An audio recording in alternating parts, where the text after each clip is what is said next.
Next man up, 1025 The Game. Jake Lyman, Turron, Davenport, Parker Kelly with you on this Thursday, broadcasting live from the Busy Bee Plumbing, Heating, and Air Conditioning Game Nashville Studios, home of the $99 yearly Beehive membership, where the buzz is always about great service. We've got TD back in studio. TD, what's going on? What's up? What's up? How you doing? How's Lexington treating you?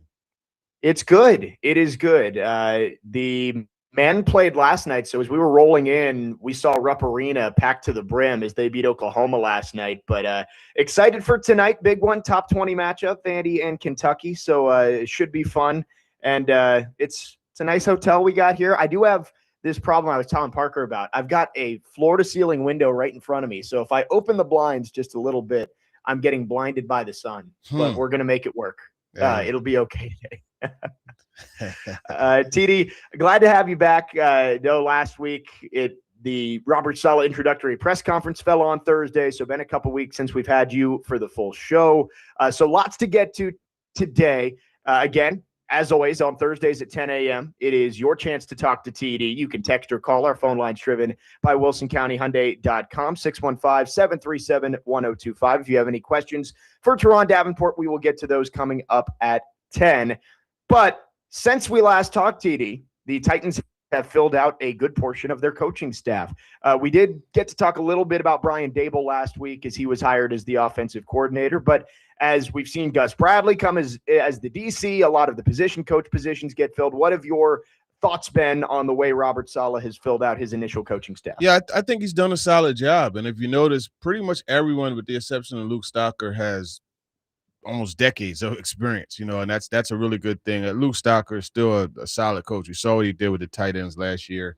But experience, that's the key to me. And bringing in Gus Bradley, obviously Bradley's not going to call the plays, but I do like how that allows him to do what he wants to do, and Saleh being able to reach out to the rest of the roster. He could remove himself from the defensive meetings and still know that his concepts, his ideologies are going to be preached in those rooms. So he set himself up really well. Obviously, the offense under Brian Daboll is something that he's not going to be totally involved in, Saleh that is, but that's yet another opportunity for him to say, hey, man, you got this. I just want this type of DNA in it, and boom, boom, they're in good shape.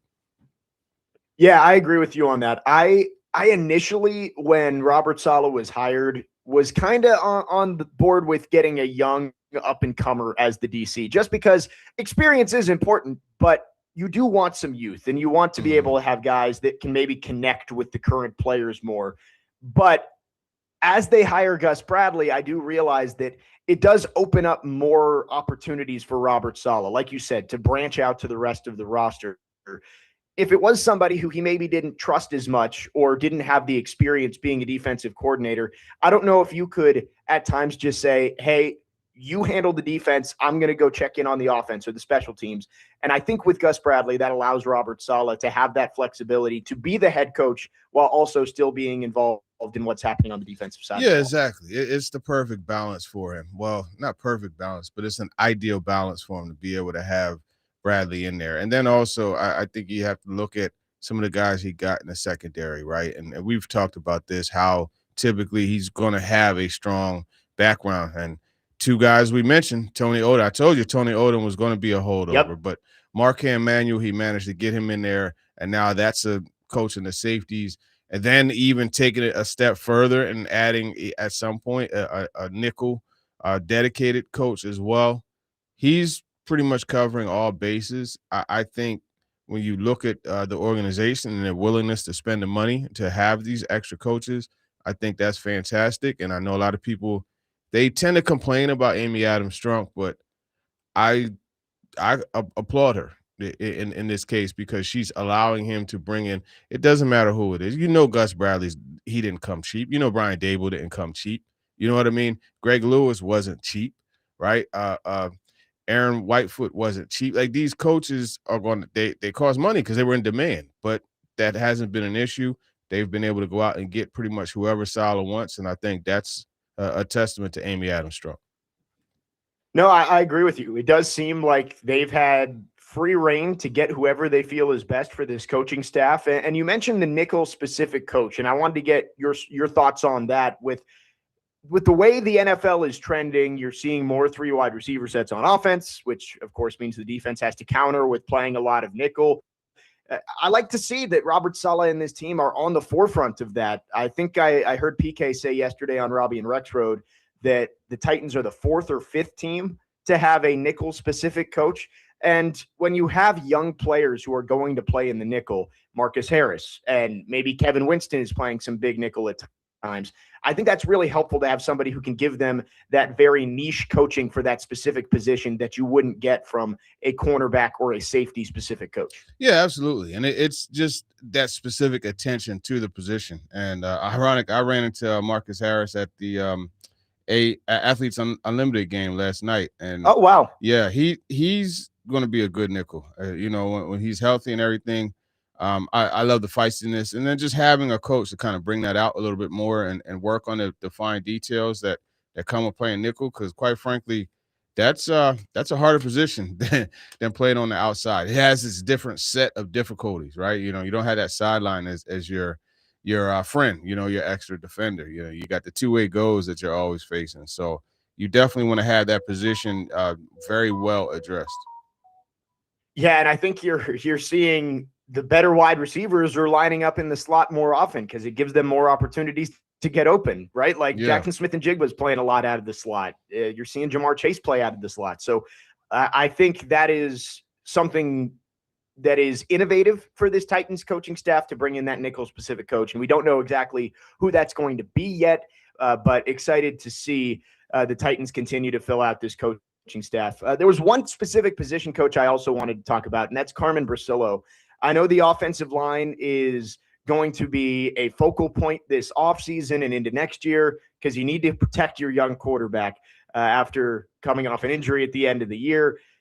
The Bill Callahan stuff, everybody points to it and says, man, you had the guru and it didn't work out here.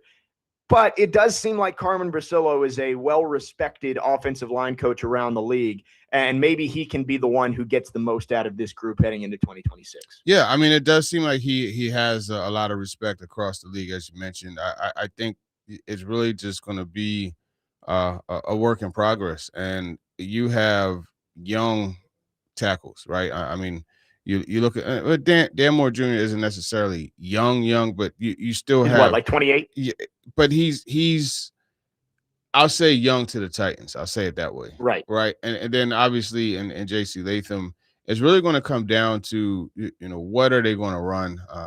You pretty much always have some gap scheme and that power. How are they going to be able to execute that, and how is he going to be able to keep them disciplined, right? Because we know the big problem has been the penalties, the false starts, et cetera, putting them behind the chains. They can't have that. No, for sure. And I think the offensive line, you're looking to see steps forward from Dan Moore, from J.C. Latham, and maybe it's Jackson Slater at right guard. So his work is going to be very important this offseason to get that 5 in front of Cam Ward playing well. Quick tangent here, because obviously, TD, I know you're a Philly guy and have a lot of respect for Jeff Stoutland up there. Were you pretty surprised by him stepping down yesterday as the Eagles offensive line coach? Because that shocked me when I saw it last night.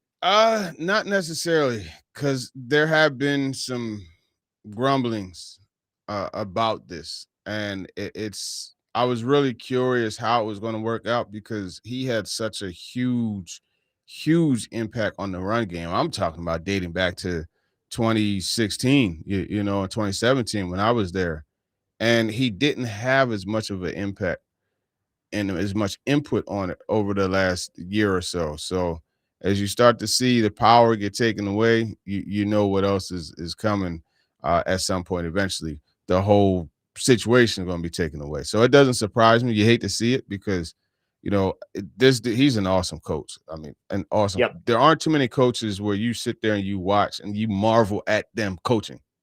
He's one of them.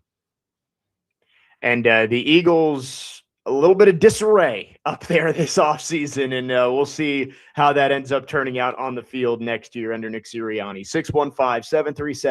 615-737-1025 is the phone number. It is a TD Thursday, so plenty to get to on the show. Again, your chance to talk to TD coming up at 10. You can text or call our phone lines driven by WilsonCountyHyundai.com. TD also mentioned the AU Pro basketball game he was at last night. We will get into that later this hour.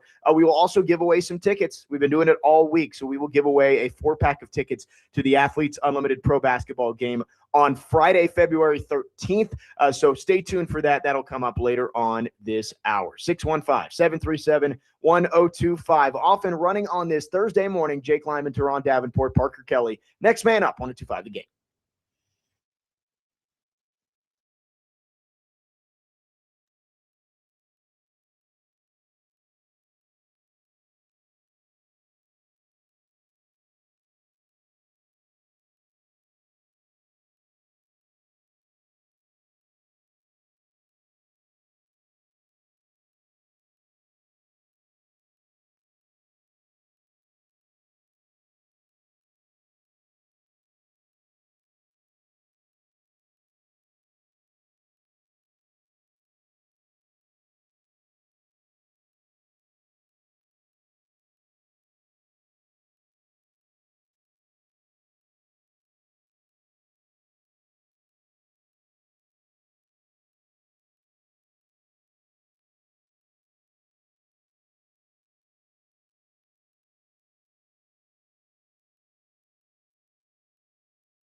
Depends on the money.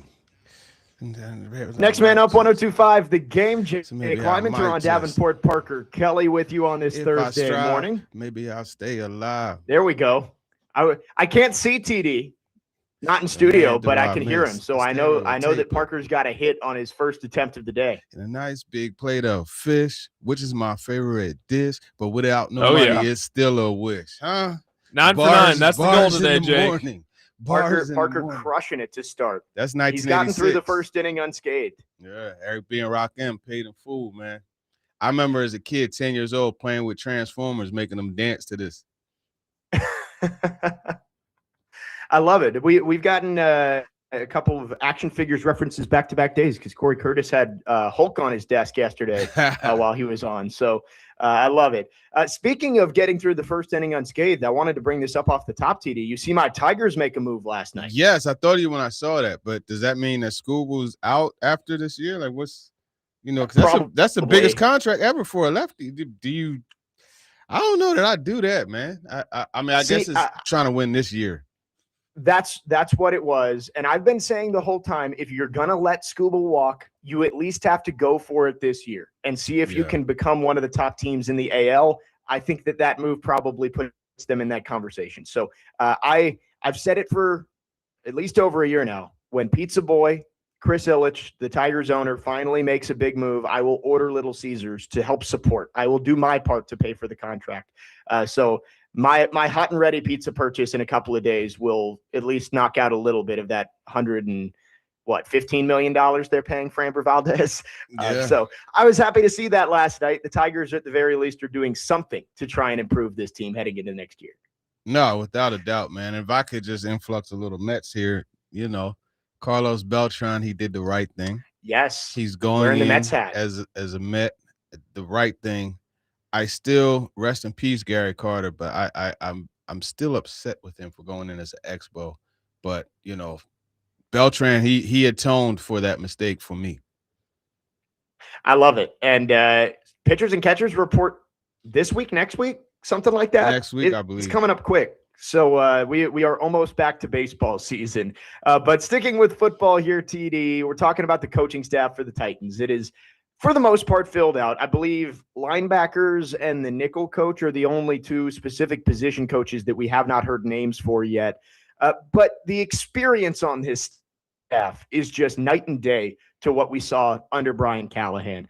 I saw PK put out the list of the head coaching experience among the coordinators. Maybe not a lot of wins there, but they've done it a lot, and also good experience as coordinators. Of course, Brian Daboll during his time at Alabama and with the Bills, and Gus Bradley with the Seahawks, and since then was with the 49ers under Robert Saleh. So how do you think this experience can help this team as they try and improve and at least get back to being a contender in the AFC? Yeah, I mean, it gives them something to lean on. And it's also, I think, not only the experience of the other coaches, but the experience of him having gone through it before, right? Because a lot of people don't realize how extensive head coaching is. Like, there's so much itinerary creating and things like that. And you could now having guys that have been there and done that. Hey, man, when you guys went to whatever, how did you know what I'm saying? So there's opportunities to really get additional input that you may not always have access to, not having guys in the building that have done that job before. 100%. And you've got all of your coordinators have at least some sort of head coaching experience. Bones Fossil, just 3 games as an interim head coach with the Rams. But I think you look at this, and I said this on Tuesday, TD. I don't know if this is going to be a long-term solution to the coaching staff. They have to go out and prove it. But I think you at least look this year with what the Titans have done on the coaching staff, and you can say, if the Titans don't take the step forward this year, it's probably not because the coaching was a complete failure. Right. I really think the floor has been raised in terms of the coaching staff. Now it's time to do the same with the roster and hopefully give Cam Ward the best chance to succeed as your young quarterback. Right. And that's where it really comes down to. And I don't care who the coach is. They're always going to tell you, as long as if they're keeping it 100, they're going to tell you it comes down to the players. Like, you could be a good coach, but if you don't have players, like, it's just look at Bill Belichick, what happened to him towards the end. So I mean, Yeah. that's a good example. And I think when you look at this, as you mentioned, turning the attention to the players and a part of that draft, develop, retain, that development part is that comes down to the coaches once you get the players in. And I like what Robert Saleh said about, hey, who's going to develop the guys required to develop the players? And I think just the good attention to coaching and bringing it along and understanding the importance of it and how that could help get the best out of the players once they come in. That's just a full circle kind of concept. And I like that and respect that he's looking at it that way. Yeah, and a lot of the attention this offseason, of course, is going to go to the new pieces that you bring in. But a lot of the Titans' growth is probably going to come from the development of the young pieces they already have on this team. Mm-hmm. Cam Ward, of course, is number one. If you can develop the young quarterback, a lot of things are going to become a whole lot easier. But you do have a ton of young pieces who they haven't developed into guys yet, Pro Bowl level guys. But Chim Dike, J.C. Latham, I think Peter Skoronski probably has developed into one of those guys. Tavondre Sweat.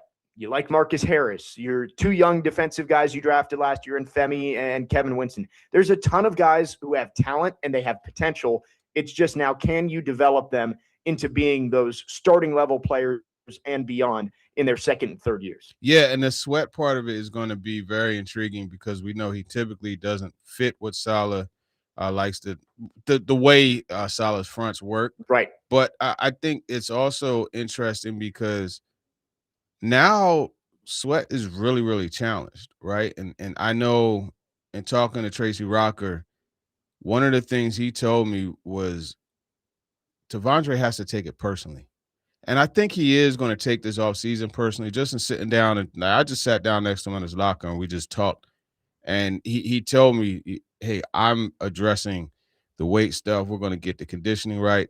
I'm going to be with Jeff this year or this offseason. I am. And it is something that I have something to prove.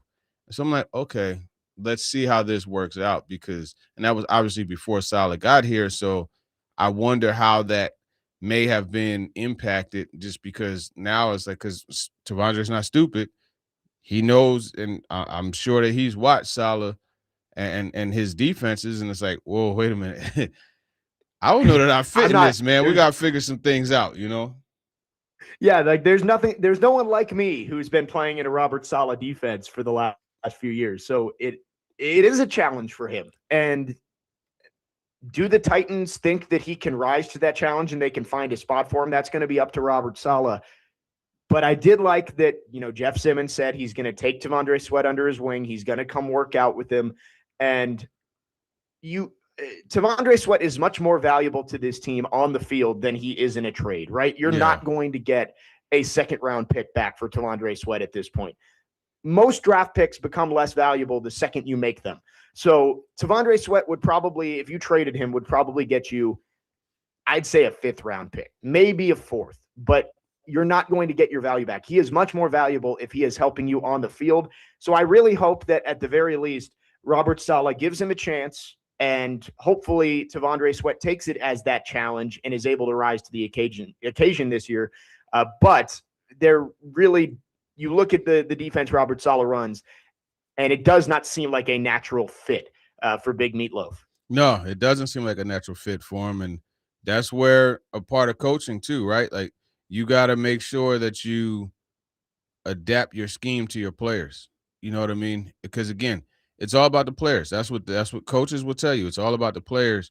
And a good coach, what he does is he funnels his scheme into the players as opposed to funneling the players into his scheme, if you follow what I'm saying. So, granted, they typically run a base, 4 down lineman. Sometimes you're going to have to get in those sub packages, maybe more than you might want to allow Sweat to be in that nose tackle type of look. You know what I mean? So it's just going to come down to, if you keep him, you got to figure out a way to make sure that his ability is maximized, because he is a young player that, required a high investment. 38 overall that's nothing to scoff at. Right. And I guess that's a perfect way of putting it. Like, Tavondre Sweat needs to be good enough that Robert Saleh makes him a fit for his defense, right? Like, if Tavondre Sweat proves in training camp and throughout the offseason that he is going to have a breakout year, it doesn't matter if Robert Saleh says, oh, well, I don't really run a zero tech or a one tech. He's going to find a way to get Tavondre Sweat on the field if he's wrecking plays. So that's kind of got to be the message, I think, for Tavondre is if you're good enough, it doesn't matter what the scheme is. They're going to find a way to get you on the field. Absolutely. That's exactly the case. 615-737-1025 is the phone number if you want to text or call. Our phone lines driven by WilsonCountyHyundai.com. TD mentioned the quote from Robert Saleh about developing his coaches, and it was based on the question that TD actually asked of the succession plan that he thinks of if his coordinators end up leaving, specifically Brian Daboll. And we'll get into that coming up next because that was a hot topic last week around Robert Saleh's opening press conference. We'll do that next. Jay Kleiman, Turron Davenport, Parker Kelly, next man up, 102.5 The Game.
And up 1025, the game. Jake Lyman, Turron, Davenport, Parker Kelly with you on this TD Thursday, talking Titans. Again, your chance to talk to TD coming up at 10 a.m. So get your questions in. 615 737 1025 is the phone number. What do we think, TD? Is Parker 2 for 2? Yeah, this is old school, man. It's like that, and that's the way it is. That's Run DMC circa 1984, if I'm not mistaken. I'll look it up just to double check. But yeah, that's a good selection.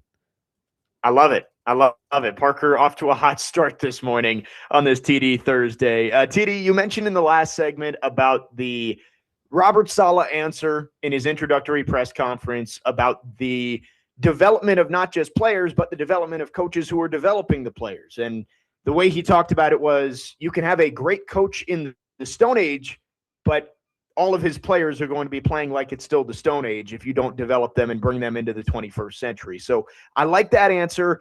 And it had to do with the succession plan that was noted by Albert Breer when Robert Saleh got the job of, Robert Saleh had a detailed plan of here's what my offensive staff for Cam Ward is going to look like. And I have a plan for succession if Brian Daboll ends up leaving for a head coaching job. We don't really know exactly what that succession plan is, but he did say it had a lot to do with bringing the coaches along as up-and-comers so that if and when your offensive coordinator ends up leaving, you have options behind him to bring up and be the next OC. Yeah, without a doubt. And you want to make sure you do have options. And obviously, when you have an OC in place like Brian Daboll, you want somebody that could kind of tutor under him, right? And just be somewhat of an apprentice. And there's another name that I'm going to mention, but I'm going to mention Shea Tierney just along those lines because this is a guy who has, dating back to Alabama, he was there with Brian Daboll. So this is someone that without a doubt has a better level of understanding how Daboll thinks and how the offense works. And you look at, he was a QB assistant QB coach in Buffalo, right? And that was the big second year, 2020, when you saw Josh Allen elevate the way a lot of people hope Cam Ward could elevate, right? And so there are parallels there. So I think that is somebody that could be earmarked as one of the future replacements, these succession plan. I think that's the assumption, right? Is when you're looking at a succession plan for offensive coordinator, the QB coach is the first guy that you look at. Initially, my thought was that, well, he's been with Brian Daboll since Alabama. Wouldn't you think Daboll would bring him with him if he ended up getting a head coaching job? But then I kind of thought about it a little bit more. And if Brian Daboll got a head coaching job, which I know we're getting ahead of ourselves, but these are things that Robert Saleh has to think about. If Brian Daboll gets a head coaching job, he will probably call plays. Shea Tierney might get the opportunity to be the OC here and call plays. Maybe that ends up playing a role in that succession plan for Robert Saleh. Yes, exactly. End goal would probably be to be a head coach. I haven't talked to Shea Tierney, so I'm not going to speak for that man. But typically, your end goal is to be a head coach. The path to that would not be going to Team X with Brian Daboll and being an offensive coordinator that develops game plans, right, but doesn't call the game. I think his best path to what should probably be the ultimate goal is to stay here. If Daboll moves on, you have an organization you're already familiar with. You have a roster you're already familiar with. Just step right in, boom, and you hit the ground running. And I think that's something where it's like, okay, your biggest challenge is going to be not have drop off from the offensive success that led to Daboll moving on. Well, I mean, nowadays you don't necessarily have to have offensive success. Look at what happened with Matt LaFleur when he went to the Packers, but even though he's done a great job, but nevertheless, you want to make sure that the scheme maintains the same level of excellence or at least elevates. Yeah, and I know we're getting ahead of ourselves because Brian Daboll is the offensive coordinator for this year, and in order to get a head coaching job, you would think things have to go right in the development of Cam Ward. But overall, good hire, and I think people are expecting that he may end up being a head coach sooner rather than later. Another name that I think could be in there as a successor, Greg Lewis. Yes. I think that was a good hire for the Titans because yes, he did cross over with Mike Borgonzi, but it added another layer to this of, all right, this isn't a Saleh guy, this isn't a Dable guy, but you're bringing in somebody who's had success with the Chiefs, with the Ravens, and now you get somebody in here who has a fresh perspective coaching your wide receivers this year. Yeah, a fresh perspective, but also someone who has worked for extensive years. We're talking almost a decade with none other than Andy Reid, right? And we're talking about, well, you could go over a decade if you talk about playing as well as coaching, right? Nevertheless, he is not really getting much of the recognition and the mention, but I mean, he has a track record of guys that he's worked with, and it even goes back to, he was at Pittsburgh, University of Pittsburgh. He coached a guy by the name of Tyler Boyd. And I remember talking to Tyler Boyd at the combine, because Greg Lewis had to replace Bobby Ingram, right, as the receiver coach in Pittsburgh. Because Bobby Ingram went to um, the he went to the Ravens, right?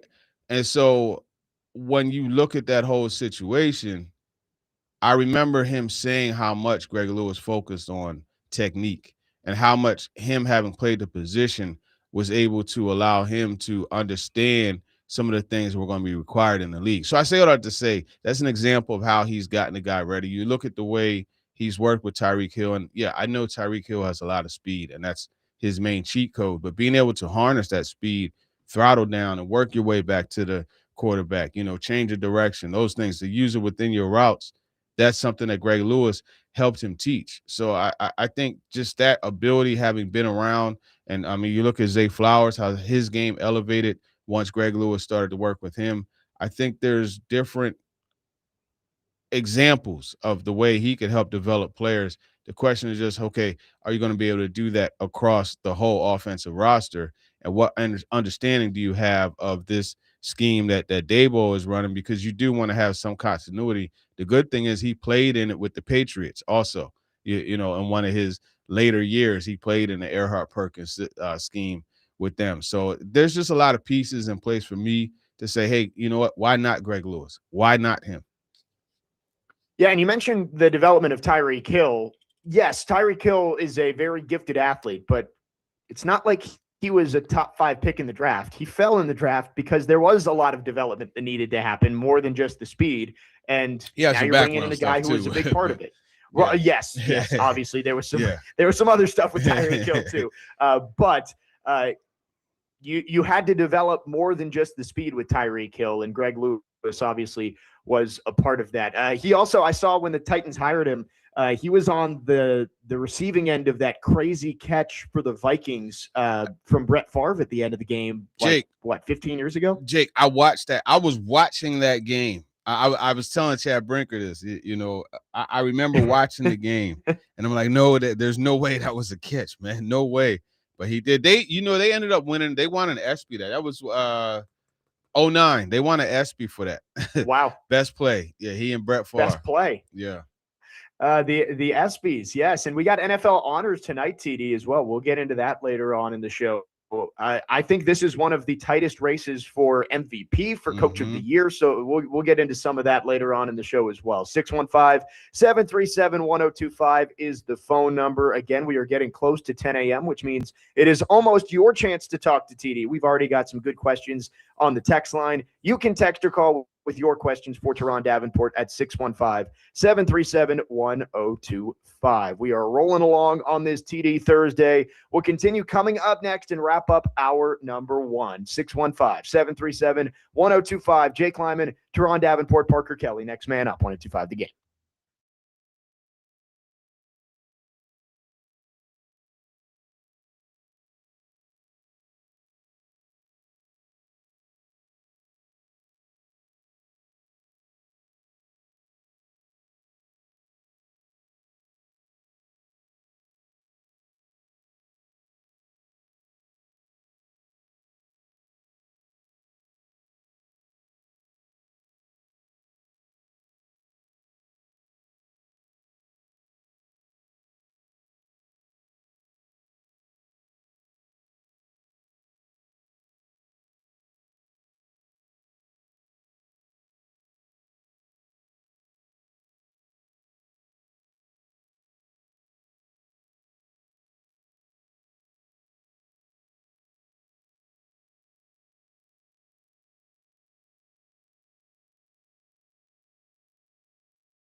Women's basketball tonight. The number 7 Commodores take on number 16 Kentucky at 6:00. Pregame begins at 5:45. I will have the call out here from Lexington. Jake Lyman, Turron, Davenport, Parker Kelly with you.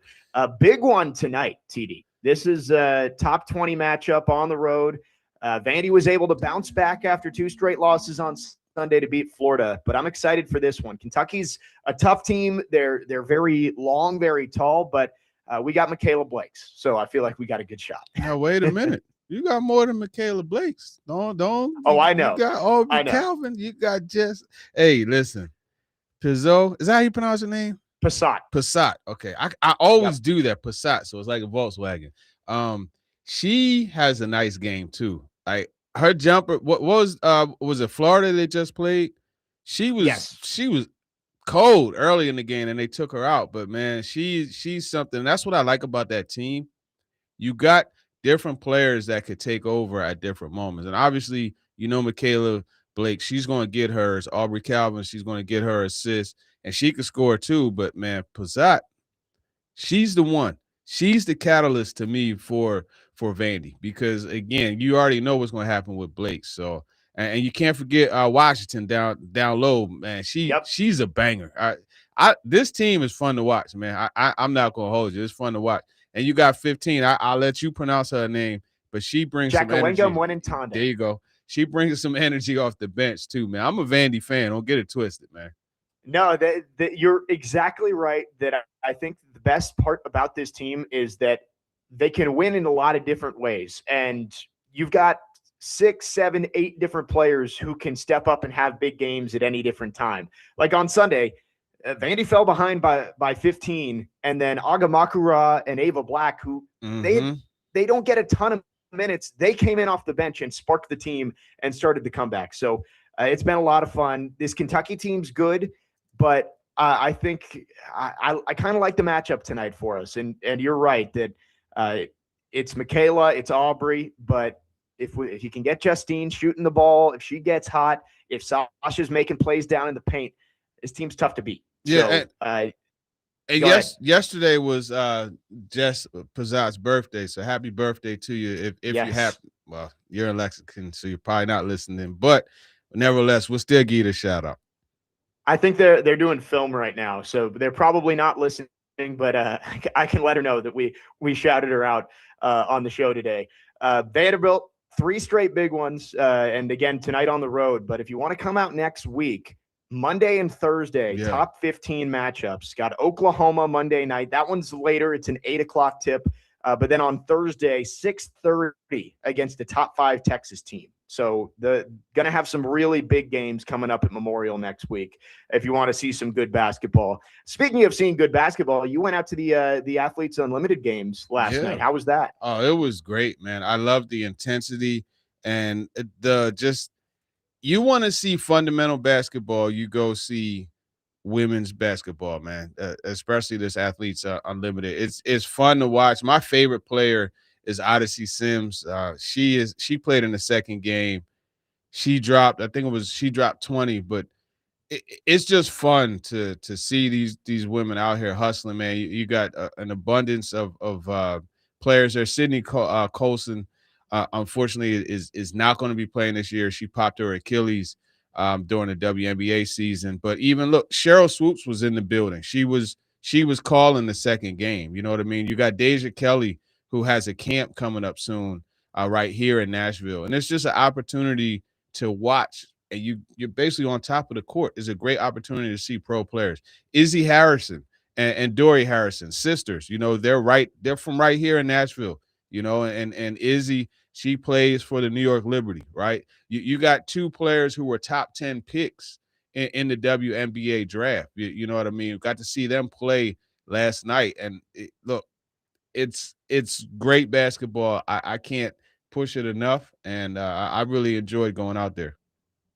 Yeah, I need to get out there for a game as well. It looks like a ton of fun. And I think that's what's great about women's basketball right now is there's just so many different ways to watch it, whether it's the WNBA or women's college basketball, but then you've got Athletes Unlimited and you have Unrivaled. And there's so many different ways to take in the game right now, which is a lot of fun.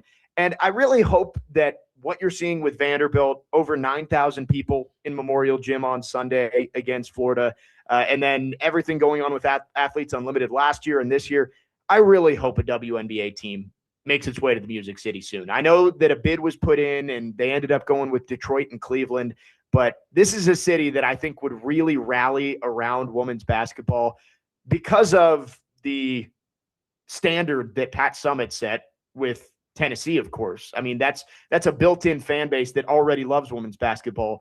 And Vanderbilt's history, as well as the resurgence these last couple of years with Shea Ralph and Michaela Blakes, I think you would get the Vanderbilt fans and the Tennessee fans, they would all become fans of Nashville's team, which I think would be perfect. Yeah, the league 1,000% missed a golden opportunity to take, because this Athletes Unlimited, they set an attendance record, right?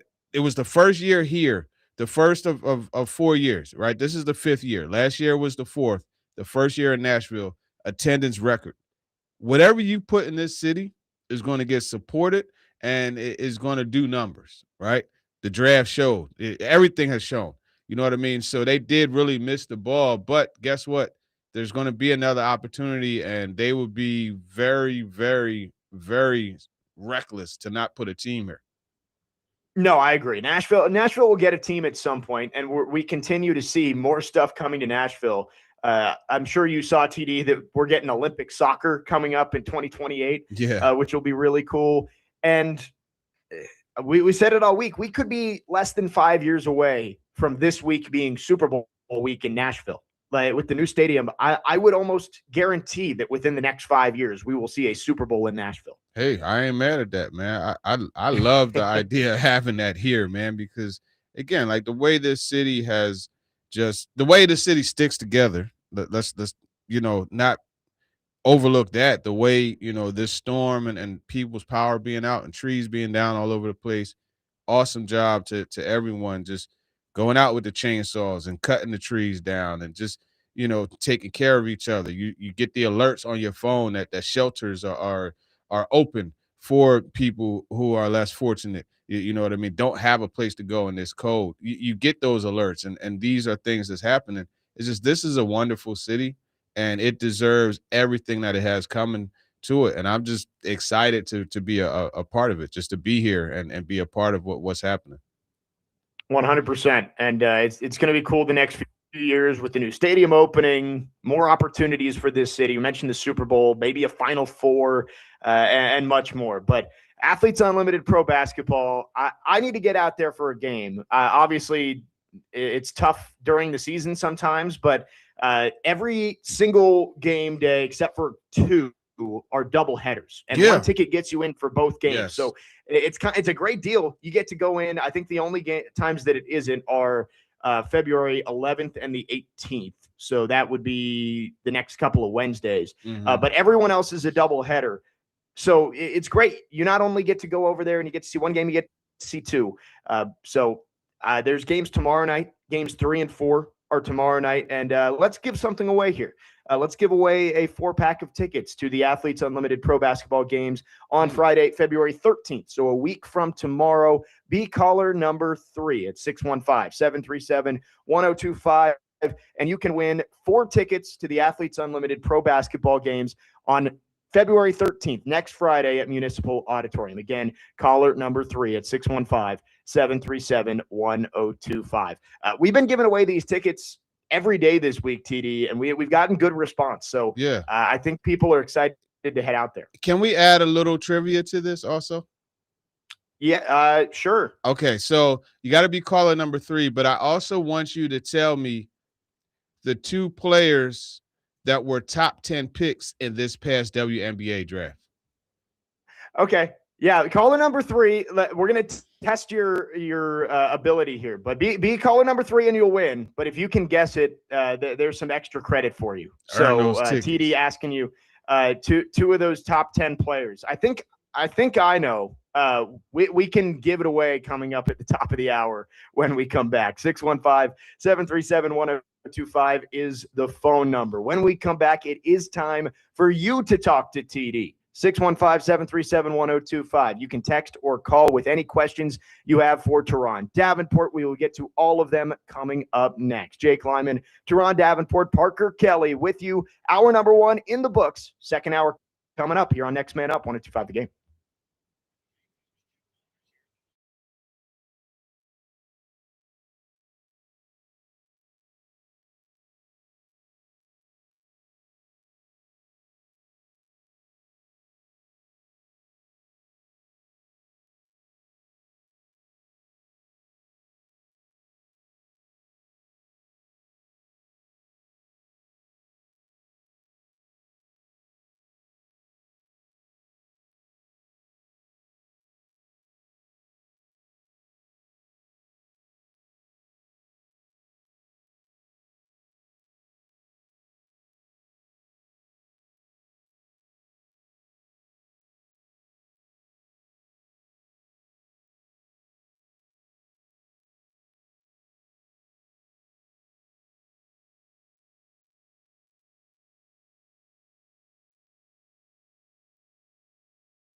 Man Up 1025 The Game. Jake Lyman, Turron, Davenport, Parker, Kelly with you on this Thursday, broadcasting live from the Busy Bee Plumbing, Heating, and Air Conditioning Game Nashville studios, home of the $99 yearly Beehive membership, where the buzz is always about great service. Fun first hour. It is now your chance to talk to TD, so get your questions in. 615-737-1025 is the phone number. Text or call with any questions you have for Turron Davenport.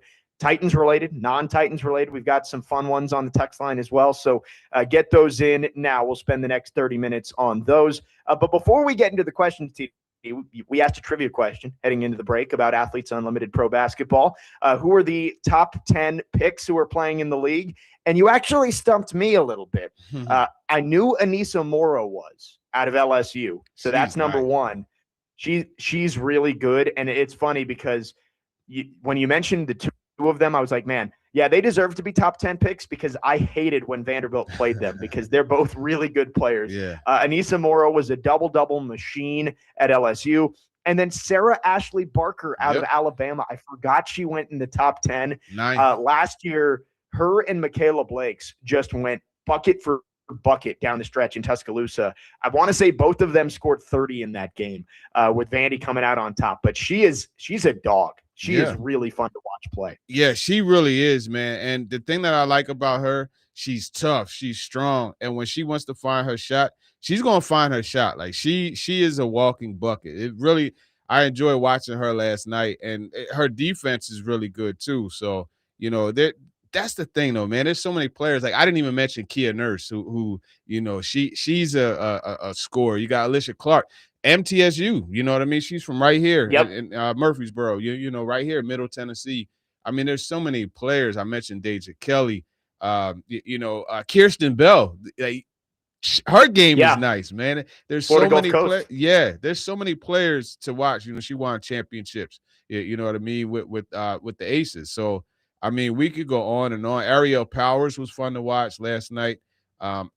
She wasn't in the league last year, so this is a new player that should be able to check out. And I really encourage, if you have daughters that play basketball, or if you have a young lady in your life that plays basketball, take her to Vanderbilt.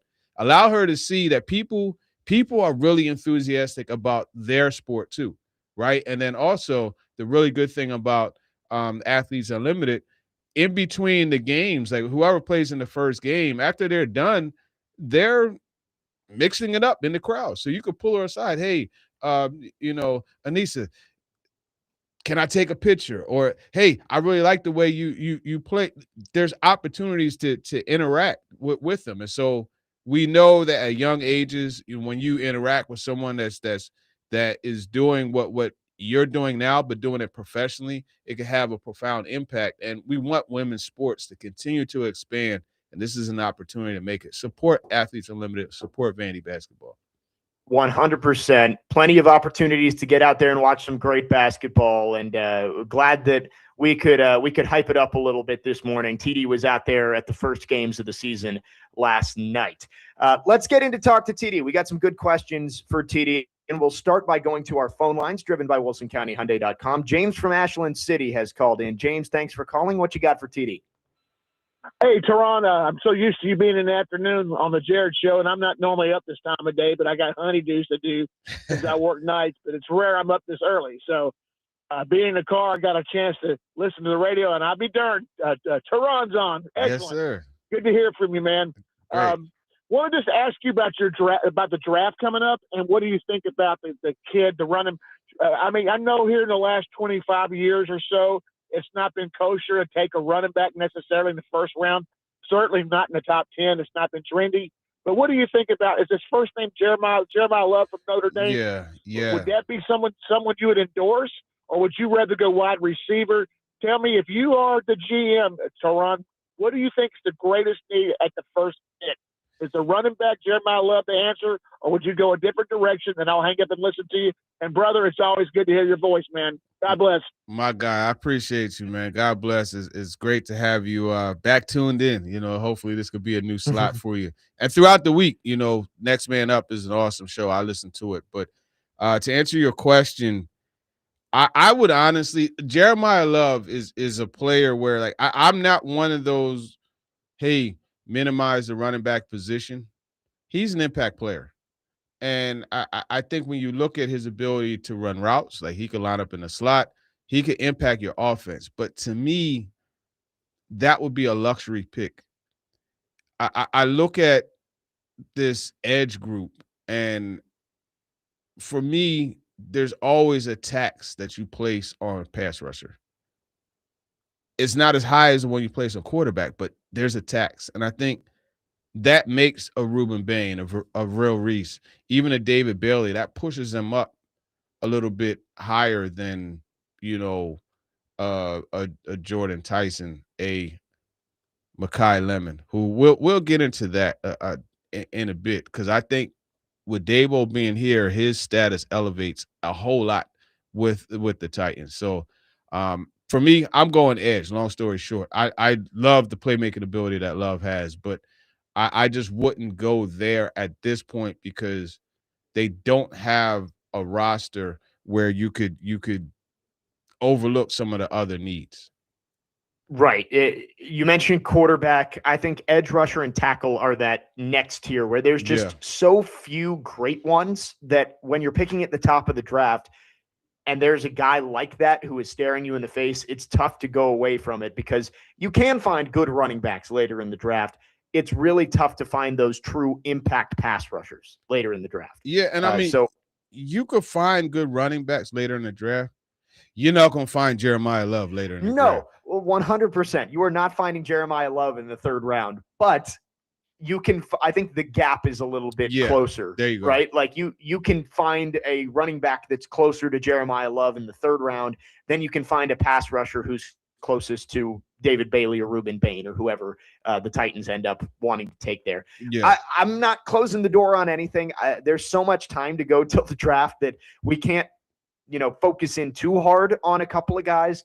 But if I had to guess right now, I do think it'll be one of those top pass rushers. Yeah, no, without a doubt. And Jeffrey Simmons, he said he wants Bain. I saw he was live at the Super Bowl, and he had said that. They asked him about draft. So yeah, man. Yeah, we'll see. Long way to go until the draft and lots of names being out there. We'll talk about Mekhi Lemon later on because I did want to get your thoughts on him as well. Coy in Clarksville on the text line says, TD, do you predict any 49ers players following Saleh to the Titans?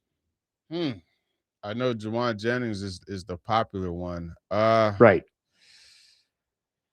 Yeah, I don't predict any. I have to look at their free agents upcoming. I really think the free agents I think would be from the Giants. Those are the ones I think more fit what the Titans are looking to do with Dabo coming. Yeah, I mentioned Jermaine Illuminor, who has followed Carmen Brasillo from Vegas to New York, and he may want to go start somewhere. And if he wants to do that, obviously he's not going to come in and bench Dan Moore or J.C. Latham. But if he's willing to be a swing tackle and be that guy behind those two at the top, I wouldn't put that out of the question. A 49ers name that Nick Frazier actually mentioned earlier this week to me. How about Yetur Gross-Matos if you wanted to bring in another depth defensive end out there? Yeah, I mean, it's a name. I mean, you could say Jason Pinnock too. Brian Robinson, that's a good one. You know, if they decide to part ways with Tony Pollard. But my pivot from Yetur Gross-Matos is more of like, that's a possibility, but I don't think it would be too significant or anything like that. Right. I don't think he's going to be a big name guy, but maybe somebody you bring in as depth out on the edge. Wes in Clarksville on the text line says, TD, which new Titans coach are you most excited about, and which one do you think will help the team the most? Good question. I'd probably say Greg Lewis I'm most excited about because I got to watch him in 2016 in Philly. Coach the Eagles receivers, which I think the most impactful to me is going to be Brian Daboll because just I mean, he's working with Cam, and we know that Cam Ward is the key to unlocks everything. So I would say those guys that I mentioned. Yeah, Daboll was the one that came to mind quickly for me. The guy who is hands-on working with the quarterback and the one developing Cam Ward is going to be the one that can be the most impactful. And with the experience that Daboll has, I think you expect that it's going to go well. Obviously, you have to see it, but I think Daboll definitely is the one that comes up to me. One more here in this segment, then we'll take a break. 3337 texts in. TD, is there any chance that the Titans trade their first pick and maybe something else and make a splash? Somebody like Myles Garrett or that caliber. And I'll add in here that the rumors are Max Crosby might want out of Vegas. Would that be something you would entertain if you wanted to get somebody more established? Max Crosby's an awfully attractive player. I don't know that this team, they need to add impact players through the draft. That's really the bottom line. So I would try my hardest not to give up a first to get him, but I don't think they move off of 4 unless that involves multiple first round picks. You know what I mean? I think they stick and pick, and I don't think that they make a significant trade for any of these pass rushers. Myles Garrett is very more than likely isn't going anywhere either. So I don't see a deal like that. Yeah, I don't either. The Titans, yes, a bird in the hand is worth 2 in the bush, right? That's the old saying of like, what Myles Garrett is, what Max Crosby is. Any guy you take in the draft, even if you think it's a sure thing, you still have to see them produce at the NFL level. But in terms of timeline for the Titans, taking a Reuben Bain and a David Bailey and hoping that that guy can develop probably fits your timeline as a contender more than Myles Garrett or Max Crosby would. Yes, they'd be a better player initially, but they cost more and they would go downhill earlier than somebody that you would take at the 4th overall pick. Yeah. It doesn't vibe as well with the overall what they're looking to do. As far as the long-term aspect of it. 615-737-1025 is the phone number. If you want to text or call, we see you waiting. We will get to your phones coming up next. Also, some good questions on the text line as well. Jake Lyman, Turron, Davenport, Parker Kelly. Your chance to talk to TD continues next here on Next Man Up, 1025 The Game.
Next man up, 1025, the game. Jake Lyman, Turron, Davenport, Parker Kelly with you. It is your chance to talk to TD here on this Thursday. 615-737-1025 is the phone number if you have questions for Turron. Here's one as we come back from the break. Mark, TD, yes or no on the Beastie Boys? Oh, no. Beastie Boys for sure. Paul Revere. Come on, man. Yeah, no sleep till Brooklyn. But Big Daddy Kane, smooth, SMOOVE operator. Yo, Parker's in his 80s bag, man. Big Daddy Kane was, yeah. But no, Beastie Boys, man, I remember I bought that tape, the first tape, and it's funny because it was on the cover of it, it was like the tail end of an airplane crashed, like it looked like it crashed into something, right? And I didn't realize until my older cousin told me like that's actually a blunt with an airplane. You know, it's just I'm sorry if that was not for radio. If Parker has to run and cut it, I apologize. But I think you're okay. Yeah, but yeah, it was yeah, Beastie Boys are all right with me. Not because of that, just because I really loved it. And it's funny because I remember hearing their music, right? And then I saw them on Video Music Box, and I'm like, they're white. Oh, shoot. Like, it shocked me that they were white. Funny story, man.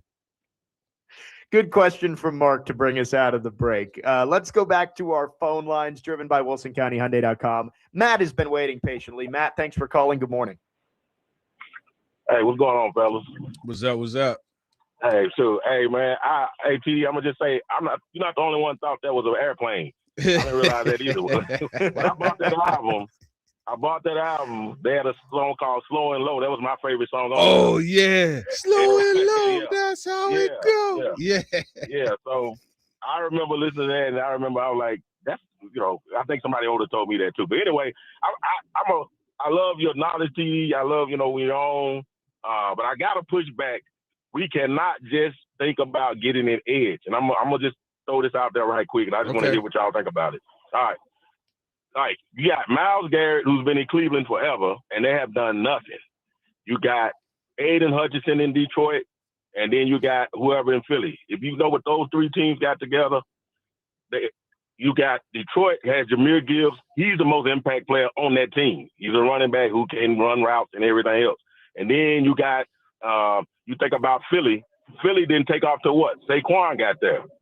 You got Frisco, CMC. He's the most impact player on that. And I'm not saying Jeremiah Love is none of those guys, but he can be our version of it. And if he's there, I think they got to get him. That's just the way I see it. I know. Go ahead. You're right, but I'm going to push back with this. How complete of a roster were the Eagles when they got Saquon? How complete of a roster were the 49ers when they got McCaffrey? How incomplete are the Browns? You know what I mean? So it's like they did the formula right where they said, okay, you know what? I'm going to go get this game-changing running back because that's what's going to set us over the edge. This Titans team, unfortunately, doesn't have anywhere near the talent of those teams. You know what I mean? Because look at the Giants when Saquon was the number 2 pick. The Giants, they had 1 or 2 good years, but for the most part, it was Saquon and a bunch of guys. You know what I mean? Once Odell, OBJ, went the different route, what left and ended up in Cleveland, etc. So I get what you're saying, but I think big picture wise, there's a different construction to the roster. I get it. I just think that when you draft for need, it almost never works out. If you think back when we got Derrick Henry, we already had DeMarco Murray. Yeah. You feel me? So it's like if we have TP, I don't think anybody on free agency is even better. I don't think Breece Hall is that much better than TP. I mean, I don't understand the whole. I don't know. But anyway, I just want to throw that out there, man, and get y'all thoughts, man. And I'm out. I'll be listening. No, I appreciate that, and that's a good point. Jake and I, we had presented Breece Hall, but then we looked at the contract and we're like, whoa, wait a minute. At this number, you might as well keep Tony Pollard.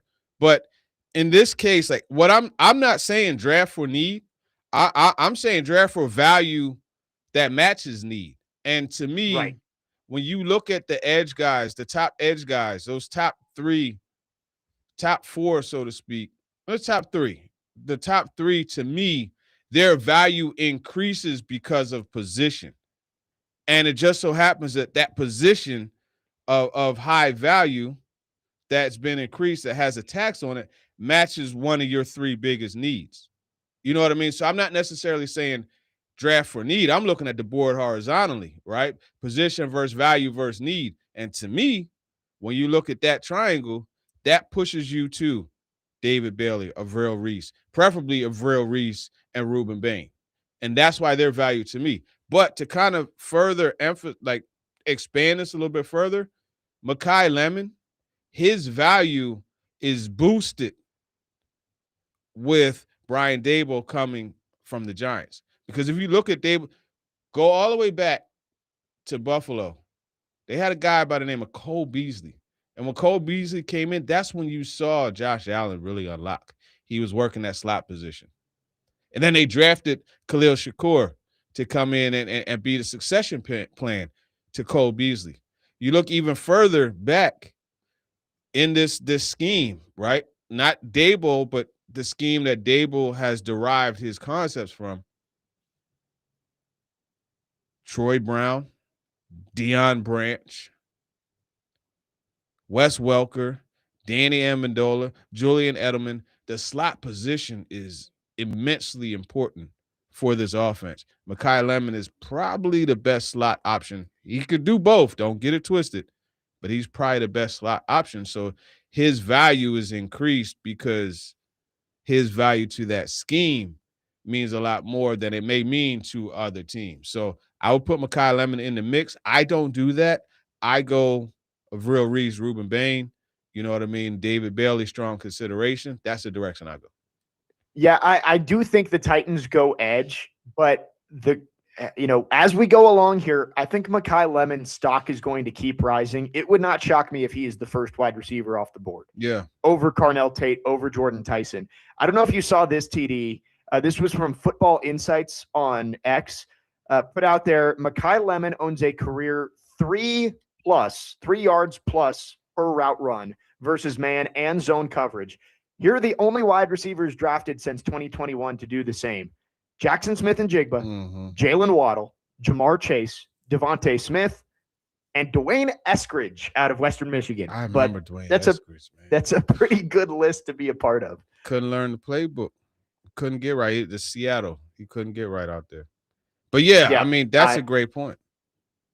I'm high on Mekhi Lemon. I think that he would be a good pick for the Titans. Value maybe not quite as high as getting one of those pass rushers, but we will see what the Titans end up doing. Let's go back to the phone lines driven by WilsonCountyHyundai.com. Adam in Portland has called in. Adam in Portland, thank you for calling. Go ahead.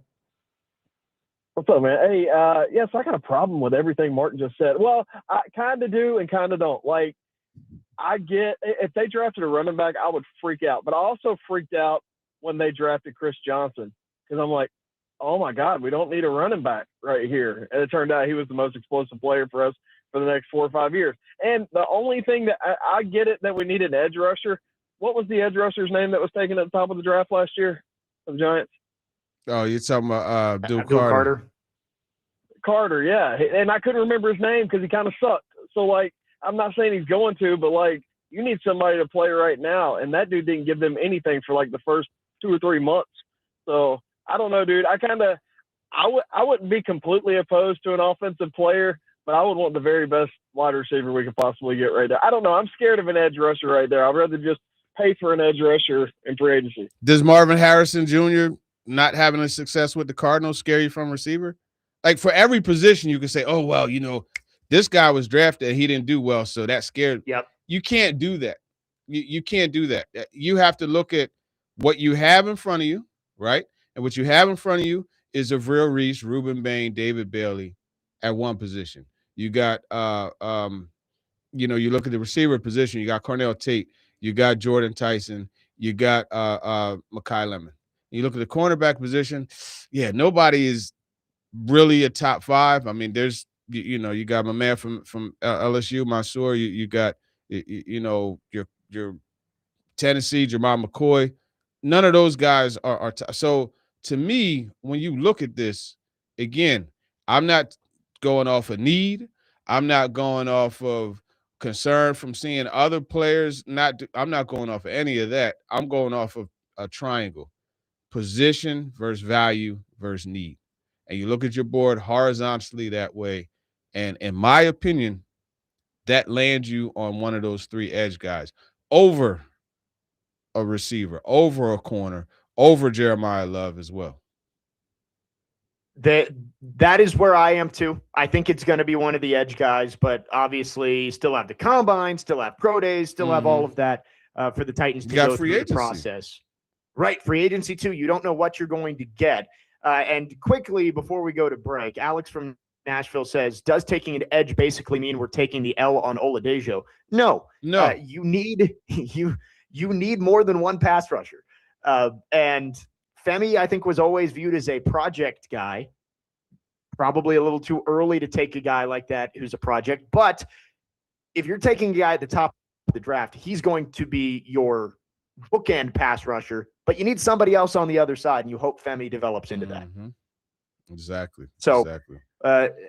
I don't think taking an edge has anything to do with Femi Oladejo. It has to do with the Titans haven't picked a first-round pass rusher since Derek Morgan. So you got to invest in that position. 615-737-1025 is the phone number. Let's extend Talk to TD because we've got plenty of questions on the text line. We see you on the phone lines as well. So we're going to do at least one more segment. We'll do that coming up next. Jake Lyman, Turron Davenport, Parker Kelly, next man up, 1025 The Game.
Next man up, 102.5 The Game, Jake Lyman, Turron, Davenport, Parker, Kelly.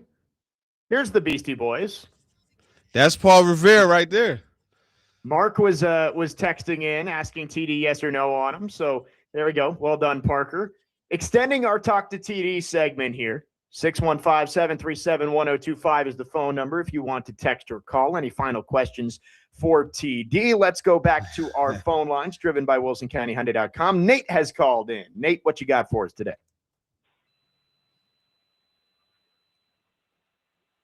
Nate, you there? All right. Not hearing anything from Nate. Hopefully Nate calls back if he has a question for TD. We've got some others on the text line. Let's see. We were talking about the draft, TD, and how about this one? Nevada Josh texts in that a lot of mock drafts have the Titans taking a tackle. I saw Daniel Jeremiah had that. Your thoughts on that possibility? Obviously not a pressing need for the Titans, but obviously they're going to need to find a long-term solution at left tackle at some point. Yeah, not a pressing need. And I just wonder because – all right, look, mock drafts are fun. They're fun to watch, et cetera, but I think you also have to realize and understand that there's multiple perspectives, right? There's some who do it based on what their sources, what they're reporting, what they're branching out has told them the team will likely do, and there's others who do it from a perspective of what they would do if they were in that situation. And to me, those mocks that have an O-lineman there at 4 are what they would do, meaning the person who produced the mock. Don't go crazy on them. This is just them saying what they feel the roster would need. I'm going to give them that benefit of the doubt because I really don't see this team taking an offensive lineman top 5. I don't see that happening. Yeah, I agree. I said earlier that I really think they could take a tackle on day 2. It all just depends on how the board falls. And if there's a tackle that falls to them, they shouldn't pass on one just because they have Dan Moore. Dan Moore is not a reason to pass on a player you think is really good. But at number 4, I just think they're going to be better players who can help you more immediately. And you still have the 2027 draft to find a tackle too, because you have Dan Moore for at least one more season. Yeah, so exactly. I agree with that. Here's some fun ones on the text line. Let's see. Joey from Bellevue. You mentioned, TD, that you played with Transformers when you were a kid. Who was your favorite Autobot and Decepticon? Oh, good one. Decepticon, I always like Starscream. The Jet Starscream, I always liked him because he just was wild. It just did whatever. Autobots, I'd probably say Jazz because I like the name, and then I also always like the Porsche 911. Okay, I never was a big Transformers guy. Like I know the main ones like Bumblebee and Megatron and Optimus Prime, but that was never something I got super into when I was a kid. Oh man, listen, Transformers were they were, and there was another one called Mask that I used to like. So yeah, man, I used to you take them, you crash them together, you make the sound, and make them fight and stuff like that. That was fun, man. That was fun. I will say, me and my fiance, our first date was the summer after 8th grade, and we went and saw a Transformers movie. So that was our first date, was going to see Transformers. So at the very least, there's something that I can say that I watched Transformers for. Hey, there are worse things to do on a first date. Yeah, right. I laughed because I said, let me look this up because I remember Jazz, the Transformer, but I was like, why did I like him so much? I just liked it. So I looked it up, and it says, Jazz is usually portrayed as a music-loving Autobot who speaks Black vernacular English.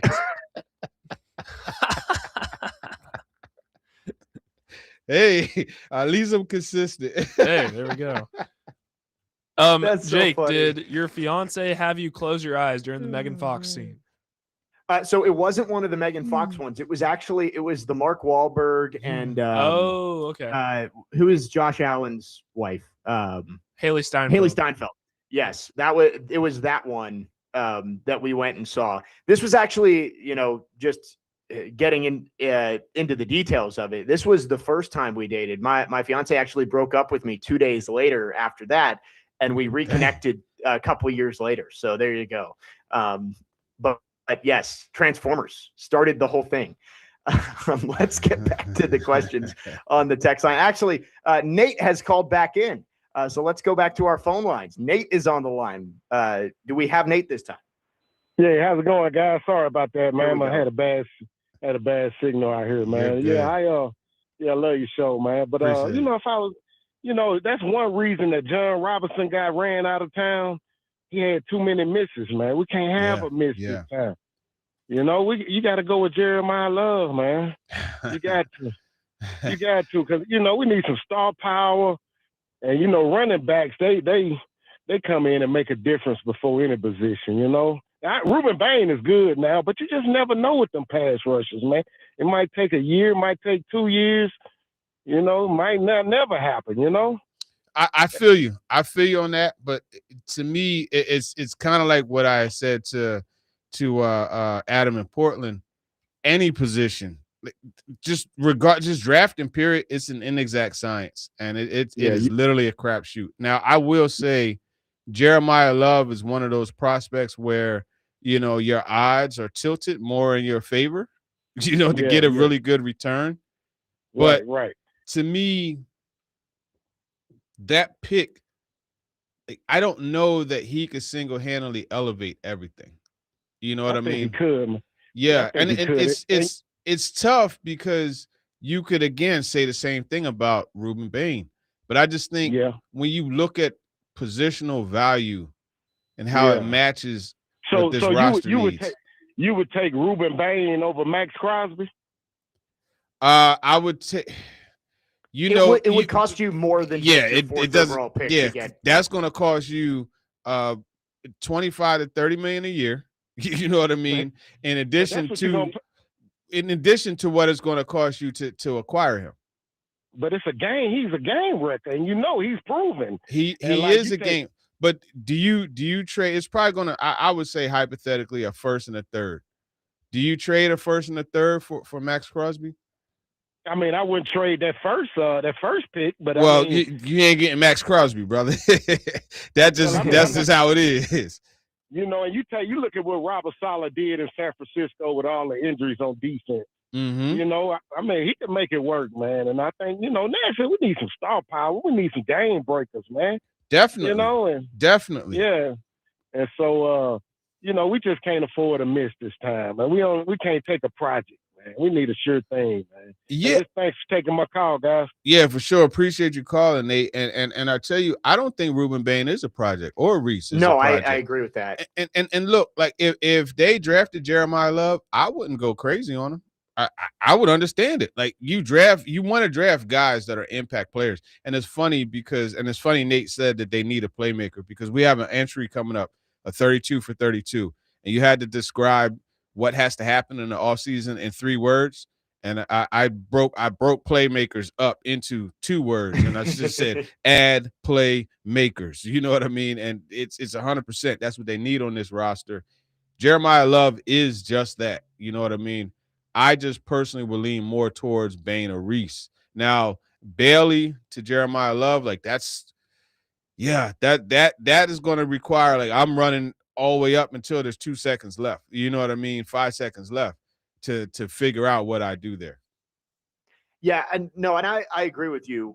You need to add playmakers, but defensive ends can be playmakers too. Absolutely. And so I just don't think you can go running back at 4. I know Adam from Portland called in and said, well, I was upset when we drafted Chris Johnson and look at what he turned into. Well, Chris Johnson was the 24th overall pick. Right. And that team already had Kyle Vandenbosch and Albert Hainsworth was on that team. Like you had other players. That's why the team went 13-3 the next year. And the running back was the missing piece. Jeremiah Love is not the missing piece this year. Like, yeah, he's a good running back, and I think he is a playmaker. But running backs in the top 5 when you don't have other pieces around him isn't going to help your team all that much. Look at the top 5 running backs that have been picked over the last 15 years. Ezekiel Elliott, Cowboys haven't won a Super Bowl. They didn't with him. Leonard Fournette. What'd the Jaguars do with him? I know we won a Super Bowl with the Bucks, but and then Saquon Barkley's gotten to talk as well. Yeah, you won one with the Eagles, but did he change the Giants all that much? No. Jeremiah Love's a great player. You don't take him 4th overall. Not with this roster. Not with this right. roster. Now, if I'm a different team, I would definitely trend towards doing that. But right now, no. 615-737-1025. The last question here on Talk to TD. Andrew from Dover says, TD, I collect and sell sports cards. Is there one player you wish you had a certain card of? Oh, that's a good question. No, because I have my Doc Gooden rookie card. I have the tops. That was the 84 tops. I have the 83 Darryl Strawberry. No, there really isn't one that I wish I have. I have an Andre Reed rookie card. No, I'm actually in good shape. I'm curious what his would be. Yeah, Andrew, let us know what some cards you want, maybe some cards you have that TD might want to hear about. So at one point I had 263 different Darryl Strawberry cards. 263. Wow. That's crazy. Yeah. I loved collecting cards when I was a kid. I need to go find my card collection. I have it somewhere, but I need to go look and see if I've got anything that maybe stands out. 615-737-1025. Great stuff today on Talk to TD. And again, if you have extra questions, we'll try and get to them throughout the show. But we will move on next. I have a big question I want to ask TD, and we'll talk about it coming up after this. In hour number 3, we will get into the Super Bowl. We'll get into NFL honors. We'll talk Senior Bowl from last week and much more. Jake Lyman, Turron, Davenport, Parker Kelly, next man up, 102.5 The Game.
Next man up, 102.5 The Game, wrapping up the second hour of the show on this TD Thursday. Jake Lyman, Turron, Davenport, Parker Kelly with you.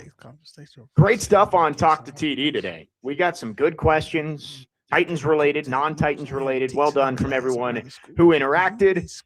TD, I can hear you, which means Parker must have hit another one. Hey, listen, that KRS-One, man, that's Boogie Down Productions. Rest in peace, Scott LaRock. That's 1986. This actually was – no, it wasn't. I bought a Run DMC tape in 1983. But this was one of my favorite – and I remember going in, and the guy was like, you want that Boogie Woogie? I'm like, yeah, Boogie Down Productions, man, BDP, man. I need the Criminal Minded. And that song right there, Poetry, was one of the songs that headlined that. Criminal Minded was another. Yeah. Took me back to 1986. I love Thursdays because Parker plays these songs, and it takes me back to different times. Like a little bit ago, he played the Slick Rick children's story. Man, that took me back to 1990. Like I remember, I just love it, man. He played that Big Daddy Kane, Smooth Operator. That was 92, if I'm not mistaken. But that's what I love about music. You could associate it with years and know exactly, the Run DMC one he played. That took me to 1984, man. I'm 8 years old listening to – I love music, man. It's a time machine. Parker, I think Parker looks forward to these shows more than any other one, too, because he gets to show off his music knowledge.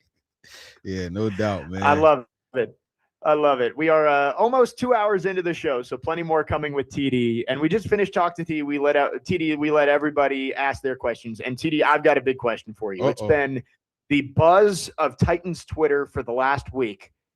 Uniforms. Do you know anything going on with the uniforms? Everybody's wondering about it. Apparently, the Titans are getting new uniforms. I wonder if it's just the rivalry ones that have already been confirmed, the new alternates, or are they getting a complete new set?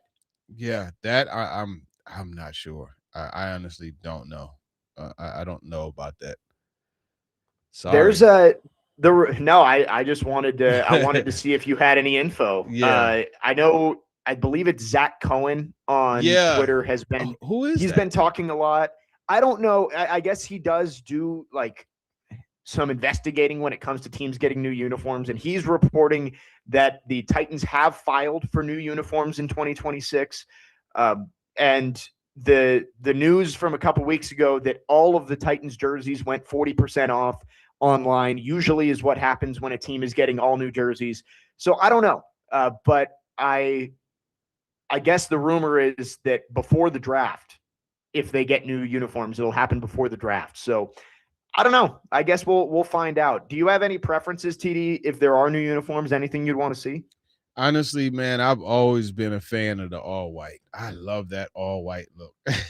Yeah, so, I think bringing the white helmet back would be great. Yeah, that's exactly it. You know what I mean? And then you sprinkle it in with a little like a red sleeve, red gloves, red hat. Like that looks crisp. But nothing is as crispy as just all white. Going out there like the Stormtroopers, man. I love that. Yeah, the old Stormtroopers look is great. And, the Stormtrooper look now is fine, but the Navy helmet, it's just not all put together. Like I miss the original Titans uniforms as the years go by. Like I think everybody was kind of ready for new ones when they released them in 2017, 2016. Everybody was kind of ready for a change, but as every year goes by, I miss the original ones more and more. Those, what I miss, honestly, and it's I remember when I got this job, I thought about this like, wow, that's really wild. I used to have the red and navy Eddie George jersey. I used to have that jersey. I miss those red alternates ones. That's the ones that I miss. The retail only red ones, everybody's wanted them, and they never wear them on the field. Yeah. I would love for red to be included in new uniforms. If they got a new set, how do you feel about this, TD? The base ones are Oiler blue with white and red numbers with a white helmet. Then your road uniforms are the all whites, and then you got an alternate red one. I think that is perfect. That's what the Titans need to be doing. I like that.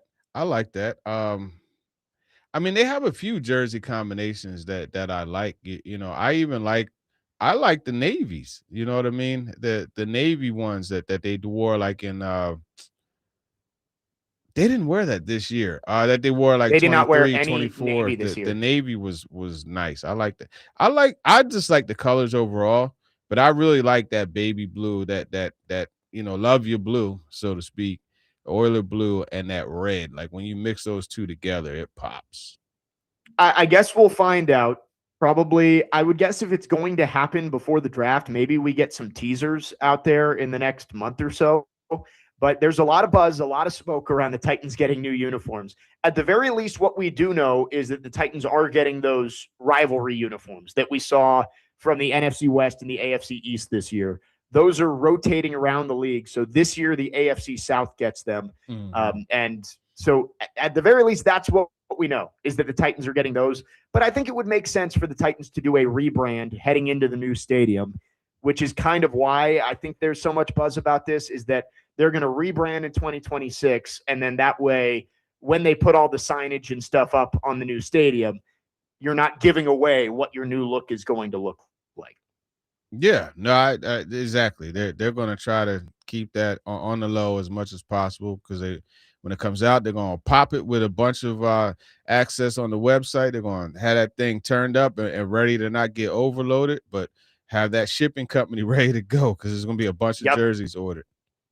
Yes, and we will see. So anyway, I wanted to see if TD had any thoughts on that. But uniforms has been a big buzz around the Titans fan base. We'll see if any news comes out in the coming week. 615-737-1025 is the phone number if you want to text or call. Coming up in the final hour of the show, we're going to talk a lot of different things. We'll get into the Senior Bowl from last week. Anybody that stood out for TD down there in Mobile. We'll also talk the Super Bowl. We got Patriots and Seahawks just 3 days away. And also tonight, NFL honors. Who's winning MVP? Who's winning Coach of the Year? We will do all of that coming up in the final hour of the show. Jake Lyman, Turron, Davenport, Parker Kelly, next man up, 102.5 The Game.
Final hour, next man up, 102.5 The Game. Jake Lyman, joined by Turron, Davenport, Parker Kelly, broadcasting live from the Busy Bee Plumbing, Heating, and Air Conditioning Game Nashville studios, home of the $99 yearly Beehive membership, where the buzz is always about great service. Been a fun show so far. Lots to get into here in hour number 3. Titi, let's start with the Senior Bowl. I know you, sadly, with the weather, weren't able to get down to Mobile, but had your eye on everything going on down there. Anybody that you think significantly raised their draft stock at the Senior Bowl this year?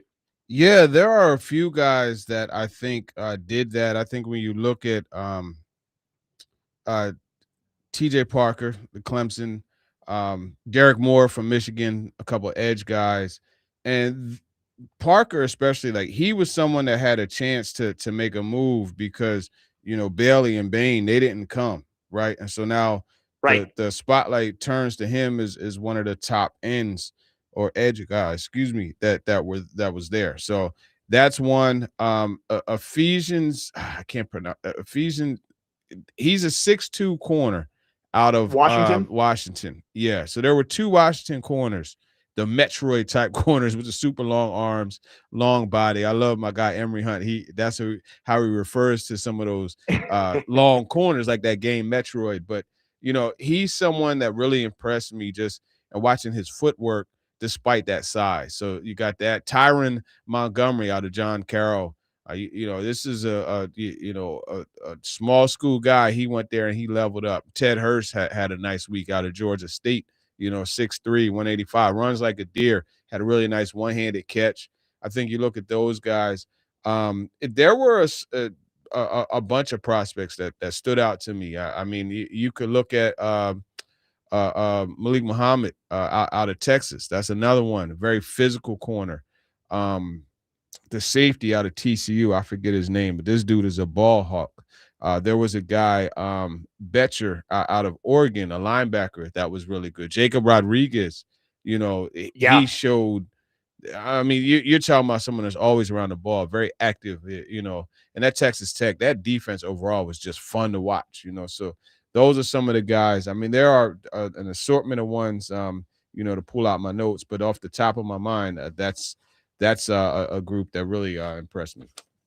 Yeah, you mentioned Ted Hurst, and I think that could be a possible Titans target later on in the draft. I don't know how high he's going to go. It seems like he's borderline day 2, early day 3 kind of guy.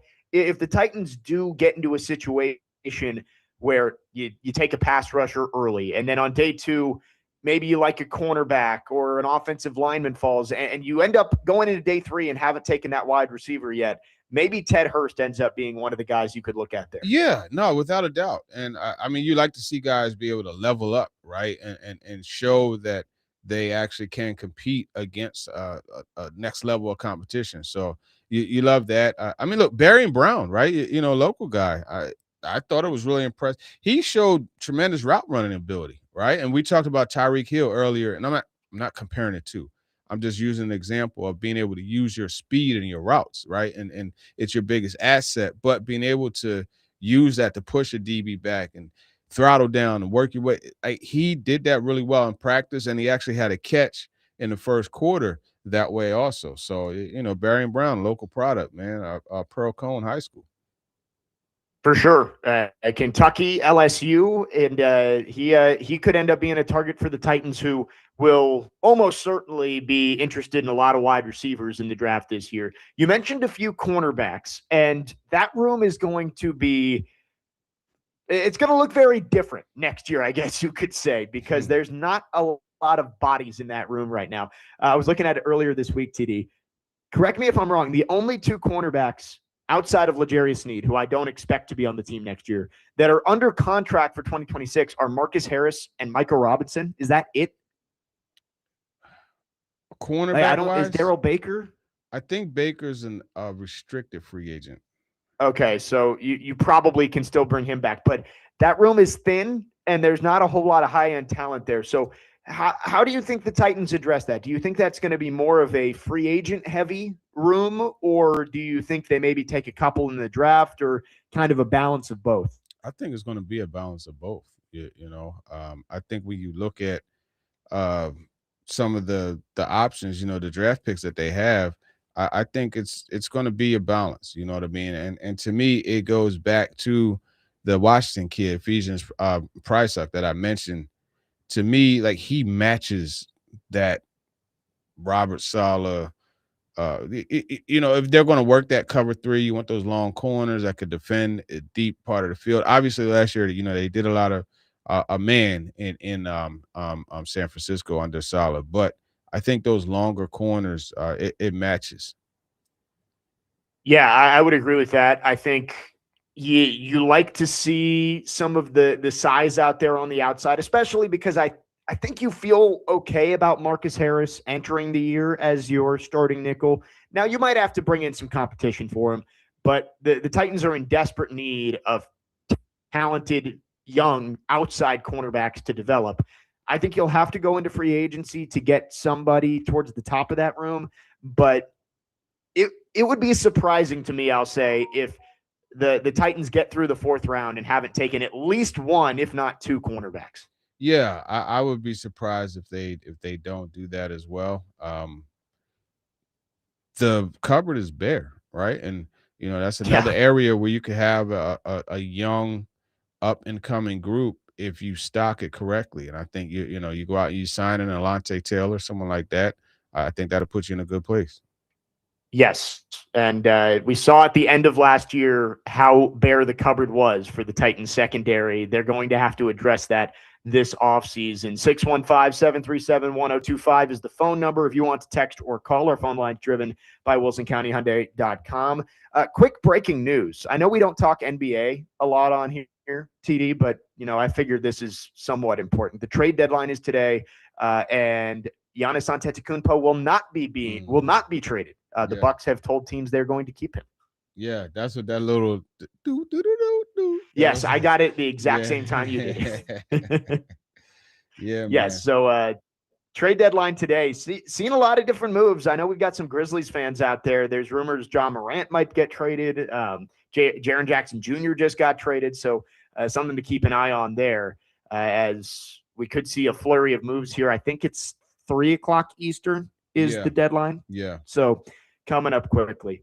2438 on the text line says Dalen Everett from Georgia is who the Titans need to draft. He's going to test off the charts at the combine, being almost 6'2". Yeah, I mean, look, combine is always good as far as when you're evaluating guys, but it's just a part of the process.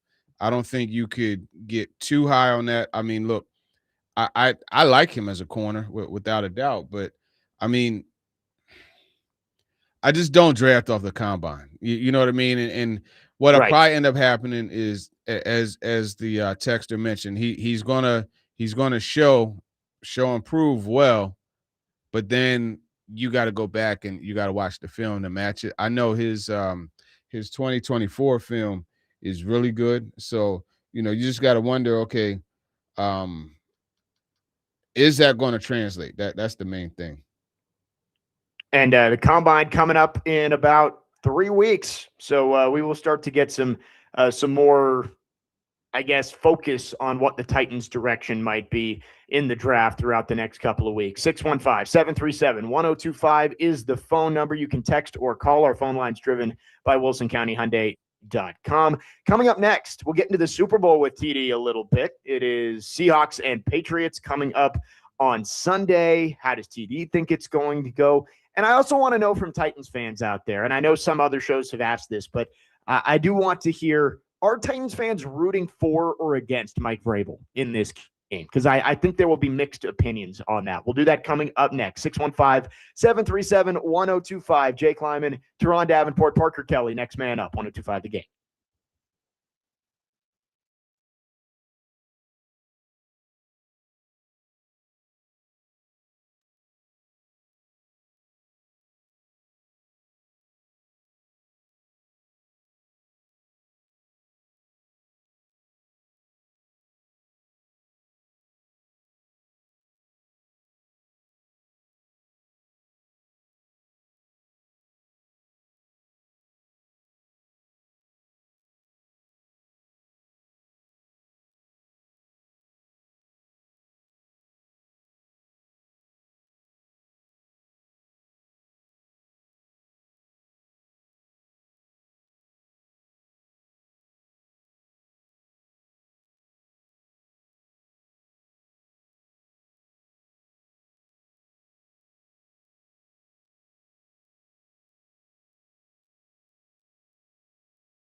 Next man up, 102.5 The Game. Jake Lyman, Turron, Davenport, Parker, Kelly.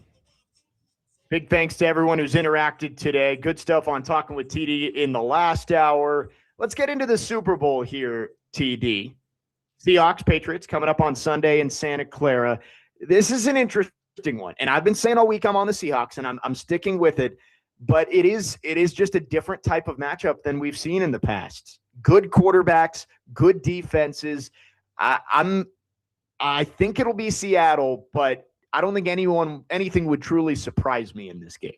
Yeah, I mean, there's a lot of balance to this one, and I wouldn't be surprised either. This could go multiple ways, and it's just like trying to find that subtle difference maker, what it could be. Now, watching ESPN, it has showed Nick Eamon he had an injury yesterday, and then it showed him a video of him limping out of the car and into the hotel. So he's going to play. They're going to figure out a way to get him right, but will that limit him? He's one of the difference makers on that defense, and that defense honestly is what makes that team go. No slight to Sam Darnold, because he is balling, and Jackson Smith and Jigba, etc. But I think this team is their identity is defense, and they win and lose by that defense for the most part.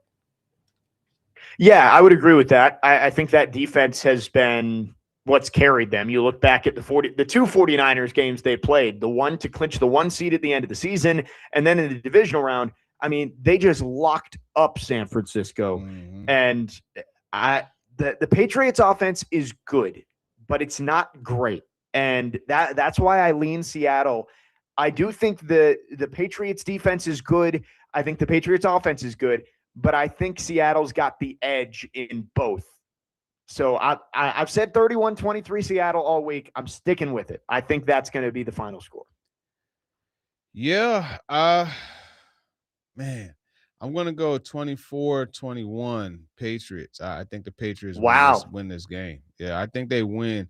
And to me, the coaching aspect of it, I think that's really the big thing that you got to look at. And I mean, Mike Vrabel is a master at finding the hidden yards. He always manages to find those in big games. And we know how well he's done as far as like his teams in the underdog role. I know he said that that's not something that they key on, but rest assured, it's something that they're riding on. And I think, he just has a way of getting his team up for these games that they're not expected to win. Well, and that's what is the dilemma for Titans fans here. Are you rooting for Mike Vrabel to win a Super Bowl with New England in his first year, or are you rooting against him? I'm expecting mixed opinions on this, because I think there are some people out there who don't want to see Vrabel succeed because it reminds them of what they lost when they let go of Mike Vrabel. But I think there are also people, and Robert on our text line is one of them, who is saying, I'm definitely rooting for Mike. Any Titans fans who is not rooting for Mike is just salty. Amy needs this gut punch after he wins, and maybe she'll stop meddling. I think there's a lot of that out there that feel like if Mike Vrabel wins the Super Bowl, it's going to be this wake-up call for Amy Adams-Strunk. Hey, man, whatever works for you guys, man. I'll leave it at that. To me, it's just like, man, you gotta let bygones be bygones, man. Cut the cord and move on. That's the way I look at it. Well, we have a surprise here. We have not heard from Trey in a long time. At least a week, I want to say. But Trey has called in on our phone line, driven by WilsonCountyHyundai.com. Trey, what's going on? How have you been? He just dropped. So I'll get him. Oh, no. He's calling back in. Okay. All right. Let me know when Trey's on the line. I was a little worried about Trey because TD, I don't know the last time that Trey has called in. Man, he needs Trey, get back on the line, man. Maybe when there aren't games to listen to, he just doesn't have as many takes to fire off. We have we have Trey. Trey, what's going on? Hey, buddy. What's going on, Trey? Chilling. Hey, no, I haven't, I go off the grid sometimes. And that's my fault. I just go off the grid. You might not know where I'm at half of the time. That's just on me. But I wanted to say that I want Coach Vrabel to win the game. All right, I think there's a lot of people out there like that who want to see Mike Vrabel succeed. I thought you had more after that. Hey, I want him to succeed because I want to be reminded how our organization failed as an organization, as far as, you know, not giving him the personnel to get the job done. And don't get me wrong, he made some mistakes with the personnel, a lot of mistakes. One of them had a DUI or some went crazy. But I just think Coach Vrabel, you know, has done a tremendous job wherever he has been going, you know, as a football player, as an assistant, as a coach, and then as a Patriots coach. And, you know, I got to give him his flowers. But I'm going to be rooting for Coach Saleh. So that's why I ain't been calling, because I'm on Coach Saleh's team. So I hope we do good. So when I go back to South America, I can watch the games with my girlfriend and not be upset all the time. Hey, I'm not mad at that. I'm not mad at that. I think, you know. Hey, no, I have to be mad at it because I go down there and, you know, I'm watching the Titans and then we losing all the time. That gives me bad energy and I don't like that. Okay. I'm saying I'm not mad at you wanting them to win. I want them to win every single game. I don't care who we play. We need to win every single game. And you know what quote that I like that Coach Saleh had I seen printed? He want to be fast and vicious. And that's what we need. Fast and vicious. And y'all know I've been talking about being violent out there on the field. I think he'll bring that category into the Titans. I think it's up for us. And I love y'all. And y'all have a good day, okay? Thank you for the call, man. Trey. Have a great day. Yes, TD, sir. It felt like that was going to be a tame call from Trey for a little bit there. And then all of a sudden he's in South America with his girlfriend watching the Titans. Hey, he's living the life, man. We love Passport having Trey brothers. call in. Yes.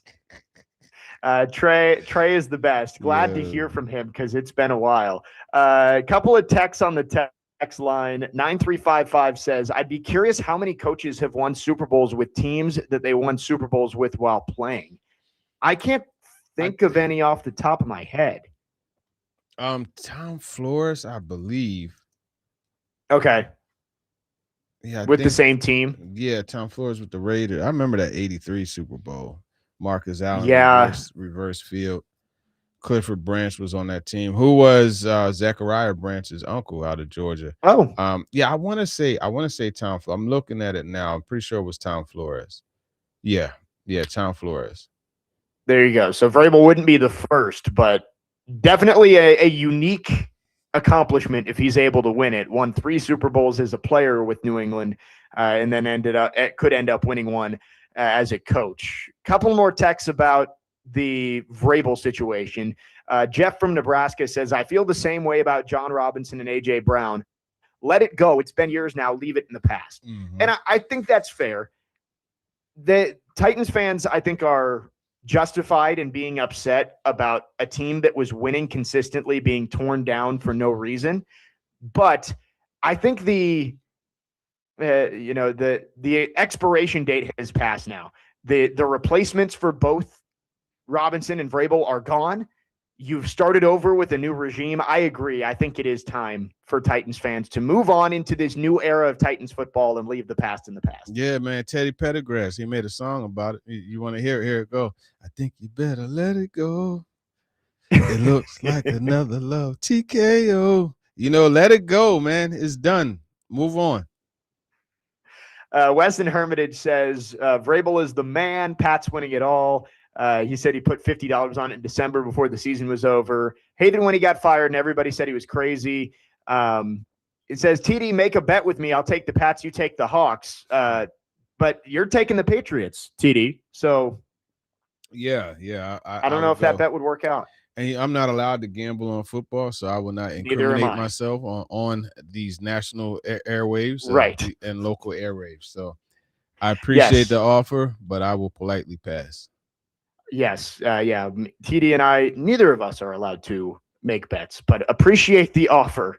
And a lot of people are on the Patriots this weekend. I'm on the Seahawks, but again, it wouldn't shock me. 615-737-1025 is the phone number. Super Bowl coming up on Sunday in Santa Clara, but NFL honors are tonight. And we've been teasing this today, TD. I want to get your thoughts on some really close races around the league for a lot of these awards, specifically MVP and Coach of the Year might be as big of toss-ups as we've seen in a long time. So we'll get into that. We'll also get into some of the other awards and much more coming up after this. We got a couple more segments on this TD Thursday. 615-737-1025 is the phone number if you want to text or call. Jake Lyman, Turron, Davenport, Parker Kelly, next man up, 1025 The Game.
Next man up, 102.5 The Game, Jake Lyman, Turron, Davenport, Parker, Kelly with you. I can't see TD, but I can feel the vibes from here, from Lexington. It's one of those songs that just makes you smile, man. Fantasia. Yeah. It just makes you smile, man. Feel good music right here. I love it. Parker has done another phenomenal job on the controls today back there in our Busy Bee Plumbing, Heating, and Air Conditioning Game Nashville studios. TD, we got a couple more segments here on this Thursday. And tonight, NFL Honors 2026. And I said it heading into the break that this might be one of the most intriguing NFL Honors nights that we've had in a long time because you don't know who the MVP is. Most years, I think you have a pretty good idea. You don't know who the coach of the year is. I would say both Rookie of the Year awards are pretty up in the air as well. Let's start with MVP here, TD. It seems like it's going to come down to Drake May or Matthew Stafford. Who do you think was the most valuable player in the NFL this season?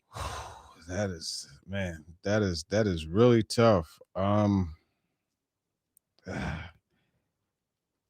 got to go with Stafford on this one. And I mean, look, that Rams offense is just so quarterback driven. And, Stafford with 46 touchdown passes. And that's not to say that the Patriots offense isn't, because it is very much as well. But, I mean, if you look at stats, outside of interceptions, Stafford has outperformed Drake May in every statistical category. But more importantly, I look at the way he's impacted players, man. You got Puka Nacua among the lead leaders in receiving yards. And then you got Devontae Adams, man. Like, he's been resurrected. And he's, if I'm not mistaken, 14 touchdowns at that? Let me look it up. I think he led the league in touchdowns this year. Yep. Yeah. So it's because every time they get to the 1 yard line, you know where that ball is going. Yeah. They're inside the 5. Yeah. No, and that's the thing. Being able to pass in the red zone, that's tremendous. And low red zone at that, Parker, like that's tremendous. So yeah, I got to go Stafford on this one. Yeah, I really don't think you can go wrong here. And I've gone back and forth on this. I think Stafford was the clear guy heading into December. But Stafford had a couple of games here and there where he didn't have his best stuff. Drake May had a couple of games where he carried the Patriots. So I'm going to go Stafford. I'm going to stick with Stafford, but I don't think you can really go wrong here. Both guys had phenomenal seasons. Yeah. I do think I'm going to go with Stafford. If it is Drake May, I think the voters maybe value the jump that he made and the pieces around him. And like you talk about Stafford elevating Puka Nacua and Devontae Adams, but he also had Puka Nacua and Devontae Adams who were really good players. Drake May wasn't throwing to guys of that caliber. Mm-hmm. So I think if Drake May wins, it's because they view the jump from 4-13 to 13-4 and not having the elite weapons around him as why he was the most valuable player. No, without a doubt. And I mean, you could look at completion percentage and yards per catch, that, if I'm not mistaken, that puts him right there with, I want to say Fran Tarkenton, Drake, Drew Brees, Ryan Tannehill as the only. No, he's just short because I think he needed to get 9 yards or more average per attempt, as well as a 70% completion percentage. I think that was the stat. But I mean, look, like that's nothing to scoff at. No, not at all. And I think May or Stafford would both be capable winners of the MVP. And deservingly so. So we will see who wins that one. Defensive player of the year, I think, is pretty easy. It's going to be Myles Garrett. You break the single-season sack record. I think that pretty much guarantees it. Offensive player of the year is going to be interesting as well. I think it's going to be Christian McCaffrey, if I had to guess. But I think you could make arguments for Bijan Robinson. And then the other finalists are Drake May. I don't think Drake May wins Offensive Player of the Year, but McCaffrey, Robinson, Puka Nacua, Jackson Smith, and Jigba, all 4 of them have had great seasons. I'm going to lean McCaffrey just because what he was able to do as a runner and a receiver. I like that. But you know what? He didn't lead the league in total yards. Jim DK did. Look, I think I'm going to go with Jackson Smith and Jigba, and I think, he was my second pick. Yeah, I mean, when you come up just short of 1,800 yards receiving, and I get it, it's 17 games, et cetera, but like this dude, legit, and we saw the way he impacts games. I mean, look at the two big plays he had when the Seahawks came here. So yeah, give me Smith and Jigba. I love the Bijan Robinson mention though, also, and I mean, look, to me, end of the day, Smith and Jigba had the biggest offensive explosion. When you look at what he did. Yeah, that one again, it's up in the air. There's so many awards that you just don't have much of a read on here, including Offensive Rookie of the Year, which Titans fans might be upset that Cam Ward wasn't in the top 5 here. I don't know if Cam Ward deserved to be in the top 5. Did you see the offense when he was not in there though? No, that to me made a agree. huge case for him. Cam Ward, with what he did down the stretch, I think put himself into contention. Honestly, I know Travion Henderson had a couple of really great games, but there were times he disappeared. I might have put Cam Ward as a finalist over Travion Henderson. The two quarterbacks in there, Jackson Dart, Tyler Shuck, I don't think either of them are going to win it. I know Saints fans have been texting in and saying Tyler Shuck should win Offensive Rookie of the Year. And he was really good when he played in 9 games. And I think the Saints have to feel good that he might be their franchise quarterback. But he played 9 games. I don't see how you can put him over Emeka Egbuka or Tet McMillan. One of those wide receivers should win this award. Yeah. I mean, Egbuka, there was a stretch where it was like, oh yeah, Egbuka's going to get this, but you love the way Tet McMillan came on as well. I'm going to go with Egbuka on this because now here's the reason why. They were without, Mike Evans, and they needed somebody to step up, and he did. Yeah, but it's hard to go over. I'll go with I'm going to go with Emeka Egbuka on this one. At the beginning of the year, me and Nick Frazier did our awards predictions, and I did say Emeka Egbuka was going to win Offensive Rookie of the Year. I can't go away from it now. I'll go with Emeka on this one. Defensive Rookie of the Year, I feel like it's going to be Nick Emanwari. We were just talking about him. He got hurt. I think it's going to be him. The other finalists are Abdul Carter, James Pierce, Carson Schwessinger from the Browns, and then Xavier Watts from the Falcons. Yeah, Pierce, he had double-digit sacks, man.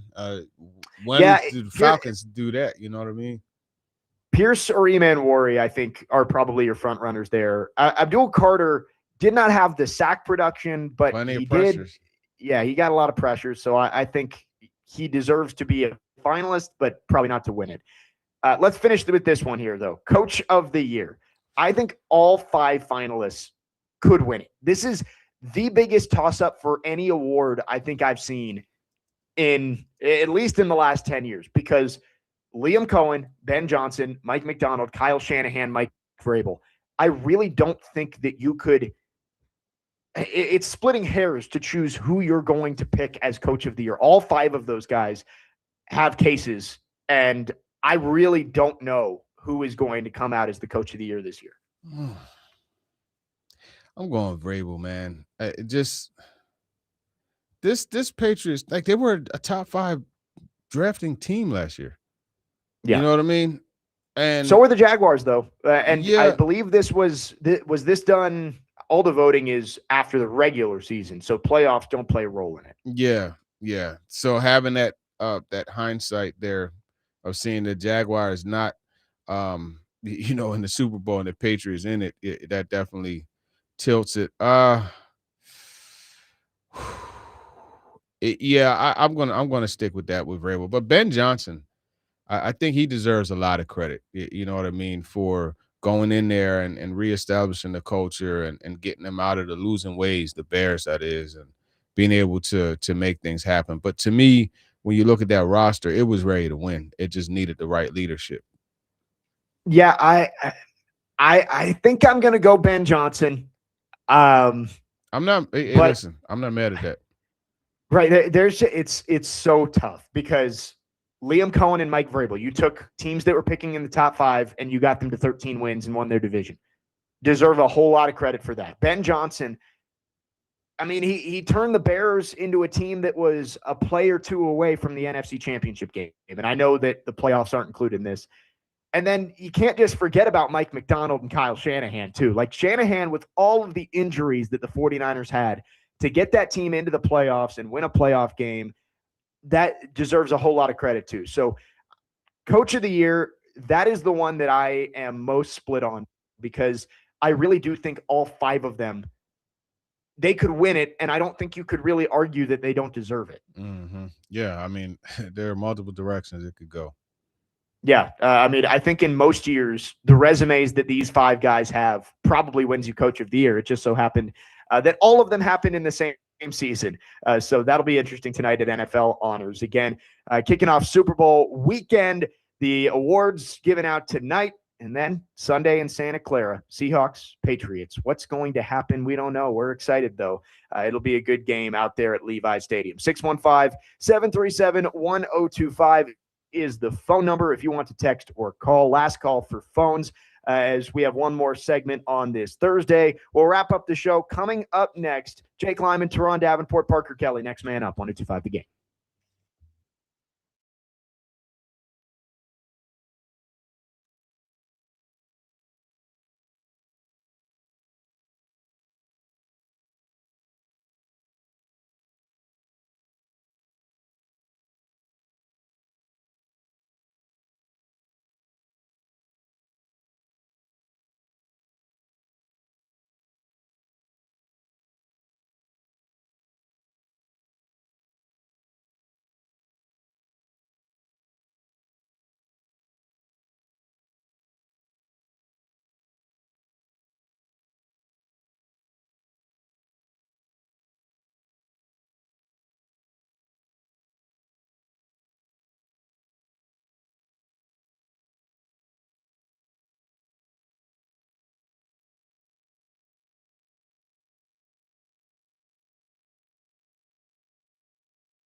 Next man up, 102.5, The Game. Jake Lyman, Turron, Davenport, Parker Kelly. No way to finish up the show and with dreams and nightmares every single week here on Thursdays. Parker, well done today. You crushed it. Great job today. TD said he was a little low on energy, so I had to boost it back up. Yeah, you know that brain fog was soaking in towards the end, man. I love it. I've got it. I mean, I'm going to get ready for the game after this, so that I got the juice. We're going to be ready to go up here in Lexington. Wrapping up the show, Chase and Big Joe are coming up after us at the top of the hour. Tomorrow on Next Man Up, we'll have Max Hers, as always, from 9 to 10. He will talk Preds with us as they head into the Olympic break, taking on the Washington Capitals tonight in D.C. And then we'll have Connor Newt. We'll preview the Super Bowl and much more from 10 to 12. But before we wrap up with TD, a couple more thoughts on the text line. Damian in Nashville sent this in earlier this hour. Said, TD, with Salah's background in getting the most out of his players, where do you think Jalen Harrell fits in at defensive end? He came on towards the end of the season. Yeah, Jalen Harrell, another guy I ran into at Athletes Unlimited last night. Really? Yes. He had a surgery on his right arm, but I think he is someone that could fit into this as well. He'll be a rotational guy. I would say a high rotational guy. He, to me, is someone that he and Femi together. I think when you look at that Sam backer, that's where they'll probably funnel in. But here's the thing. They both have that versatility to go down, hand in the dirt, you know what I mean, and be a defensive end too. So, look, this is going to work for them as well. Jalen Harrell, he had a pretty strong finish too. I mean, this guy, I want to say 2 or 3 sacks, but then he also was getting pressure, setting the edge. He's a guy no one is talking about, but he's an outstanding player. Yeah, I think you've got some depth on the edge that you like. You're obviously missing those top end players, and that's what you're hoping to get if you do take an edge player at number 4. But maybe you bring back Jihad Ward too. I don't know his relationship with Robert Saleh and this staff, but I feel like that would be a logical depth add to bring him back after the season that he had this year. Yeah, I know he has a very thorough relationship with Wink Martindale, and he played for Wink when Wink Martindale was the DC with the Giants under Brian Daboll. So, I mean, I think that's something to consider.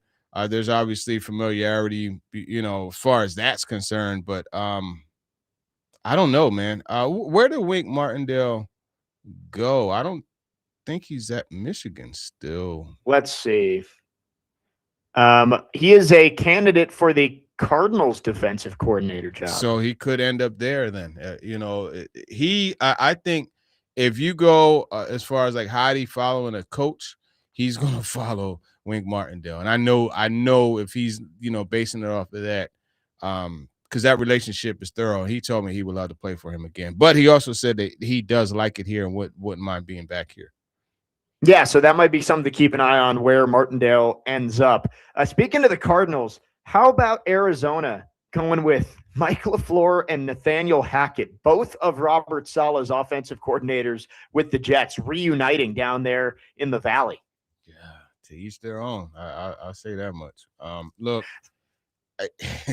I don't like to hold past failures against somebody, but they haven't really shown that, hey, this is something that gave you signs of fruit being bared. Right. Games aren't won in January and February. You have to see how these staffs come together with the players that they have. But if you're a Titans fan, just looking on paper at the staff that's been assembled compared to some of the other staffs out there, I mean, 21 different offensive coordinators have been fired and hired this offseason, 10 head coaches, tons of defensive coordinators. I think you have to look at the Titans and say they got a pretty good staff on paper. We'll obviously have to see how that translates to what actually happens on. Yeah, no, on paper, the staff, it does look really good. I mean, I think it's pretty complete. It's diverse. It's the attack of the ball heads, man. That's the way I look at it. There's an Onyx song called Attack of the Bald Heads, by the way. It's crazy how at first it was kind of just a joke of, all right, well, they got Saleh and they got Daboll and they're both bald, but like everybody they're bringing in, Gus Bradley, Carmen Brasillo, Aaron Whitecotton. There was another one too. Maybe I'm blanking. Maybe are any of the holdovers bald? Yeah. Tony Oden is, Randy Jordan is. Tony Oden, Randy Jordan too. So it's I think Robert Saleh has a type. I think Marquand Manuel is as well. Yeah, Titans fans, instead of putting bags over their head, maybe putting bald caps on next year if things go well for the Titans coaching staff. Tackle the ball. Hey, listen, man. You know what I mean? PK and I, you see it. Yeah, you got the ball head reporters too, man. It's we don't discriminate, you know. It's a movement here in Nashville. Before we wrap up on the coaching staff, there is one position that has notably not been filled, the linebacker spot. And I know KJ Wright has been rumored there. Do you think that ends up being the name, or have you heard anybody else that might end up coaching the linebackers for the Titans? Yeah, I think that's probably going to be the name. I was surprised that Frank Bush was not the one, being as though, you know, Saleh broke into the, really got to work with him in Houston, if I'm not mistaken. Yeah, in Houston. Yeah, I would probably say KJ Wright, but I'm not sure, to be honest with you right now. I'm starting to feel old because, like, how long has KJ Wright been out of the league? Like, he played for the Seahawks in that Super Bowl, right? The Malcolm Butler one. Yeah, welcome to the club where you start to see guys that you watch play. Now wait until you see the sons. Their sons. Or the daughters. In the case of Athletes Unlimited, you got Lexi Brown, whose father is D Brown. I remember D Brown, the Reebok pumps, no look dunk, winning the contest as number 7 for the Celtics, man. Well, on Sunday when Florida women's basketball was in town, we got to see Shaq's daughter play for the Gators. That was his daughter? So me growing up a Suns fan, like, I was into it in the couple of years that he was with the Suns with Amari Stoudemire and Steve Nash. Yeah. And so calling his daughter playing was kind of crazy on Sunday. Listen, it's a blessing to be alive that long. I'll say that. Right. And I really, the first year, last year when we played the Gators, I didn't realize it was his daughter. They didn't have that listed on her like bio page at all.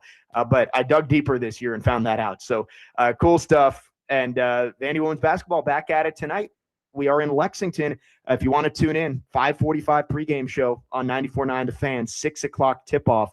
Top 20 matchup, Vanderbilt and Kentucky. I'm excited for this one. Yeah. I think Vandy, you got the bounce back. You got the train back on the rails with that win against Florida. And now big opportunity on the road to go get another quad 1 win tonight. Yeah, no doubt about it, man. I'm gonna definitely be tuned into that. I'll be listening as I'm doing some work, man. It's gonna be fun to watch that or listen to it rather. Tomorrow, Athletes Unlimited is back, 5:30 p.m. Tip off. You got Team Eclipse versus Glow, and again, man, support. You got professional women's sports here in our beloved city, man. Support that, man. They're there tomorrow, and then there's going to be a game on Saturday. Also next week, they have a 10:30 game. So if you don't have anything to do on the 11th, that's another opportunity to check a game out. 100%. We've been giving tickets away all week, so make sure you keep it tuned here and get out there to Municipal Auditorium to cheer on the Athletes Unlimited basketball in their second season in Nashville, 5th season overall. TD, it is always a blast having you on. Excited to do it again next week. Yeah, for sure, man. Appreciate you. Make sure you definitely continue to check us out, man. Next Man Up. This is where it is. For sure. Big thanks to Turron. Davenport, again, always with us on Thursdays. Big thanks to everyone who chimed in. We got great stuff on Talk to TD and throughout the show. Tomorrow, again, Max Hers from Preds Radio going to join us from 9 to 10. We'll talk Barry Trotz stepping down as GM. The Preds 3-game stretch in 4 days. Got a point last night in Minnesota. Big one tonight against Washington heading into the Olympic break. Then Connor Newt joins us, and we will preview the Super Bowl. But for now, Chase and Big Joe are coming up next. Keep it tuned right here on 102.5 The Game.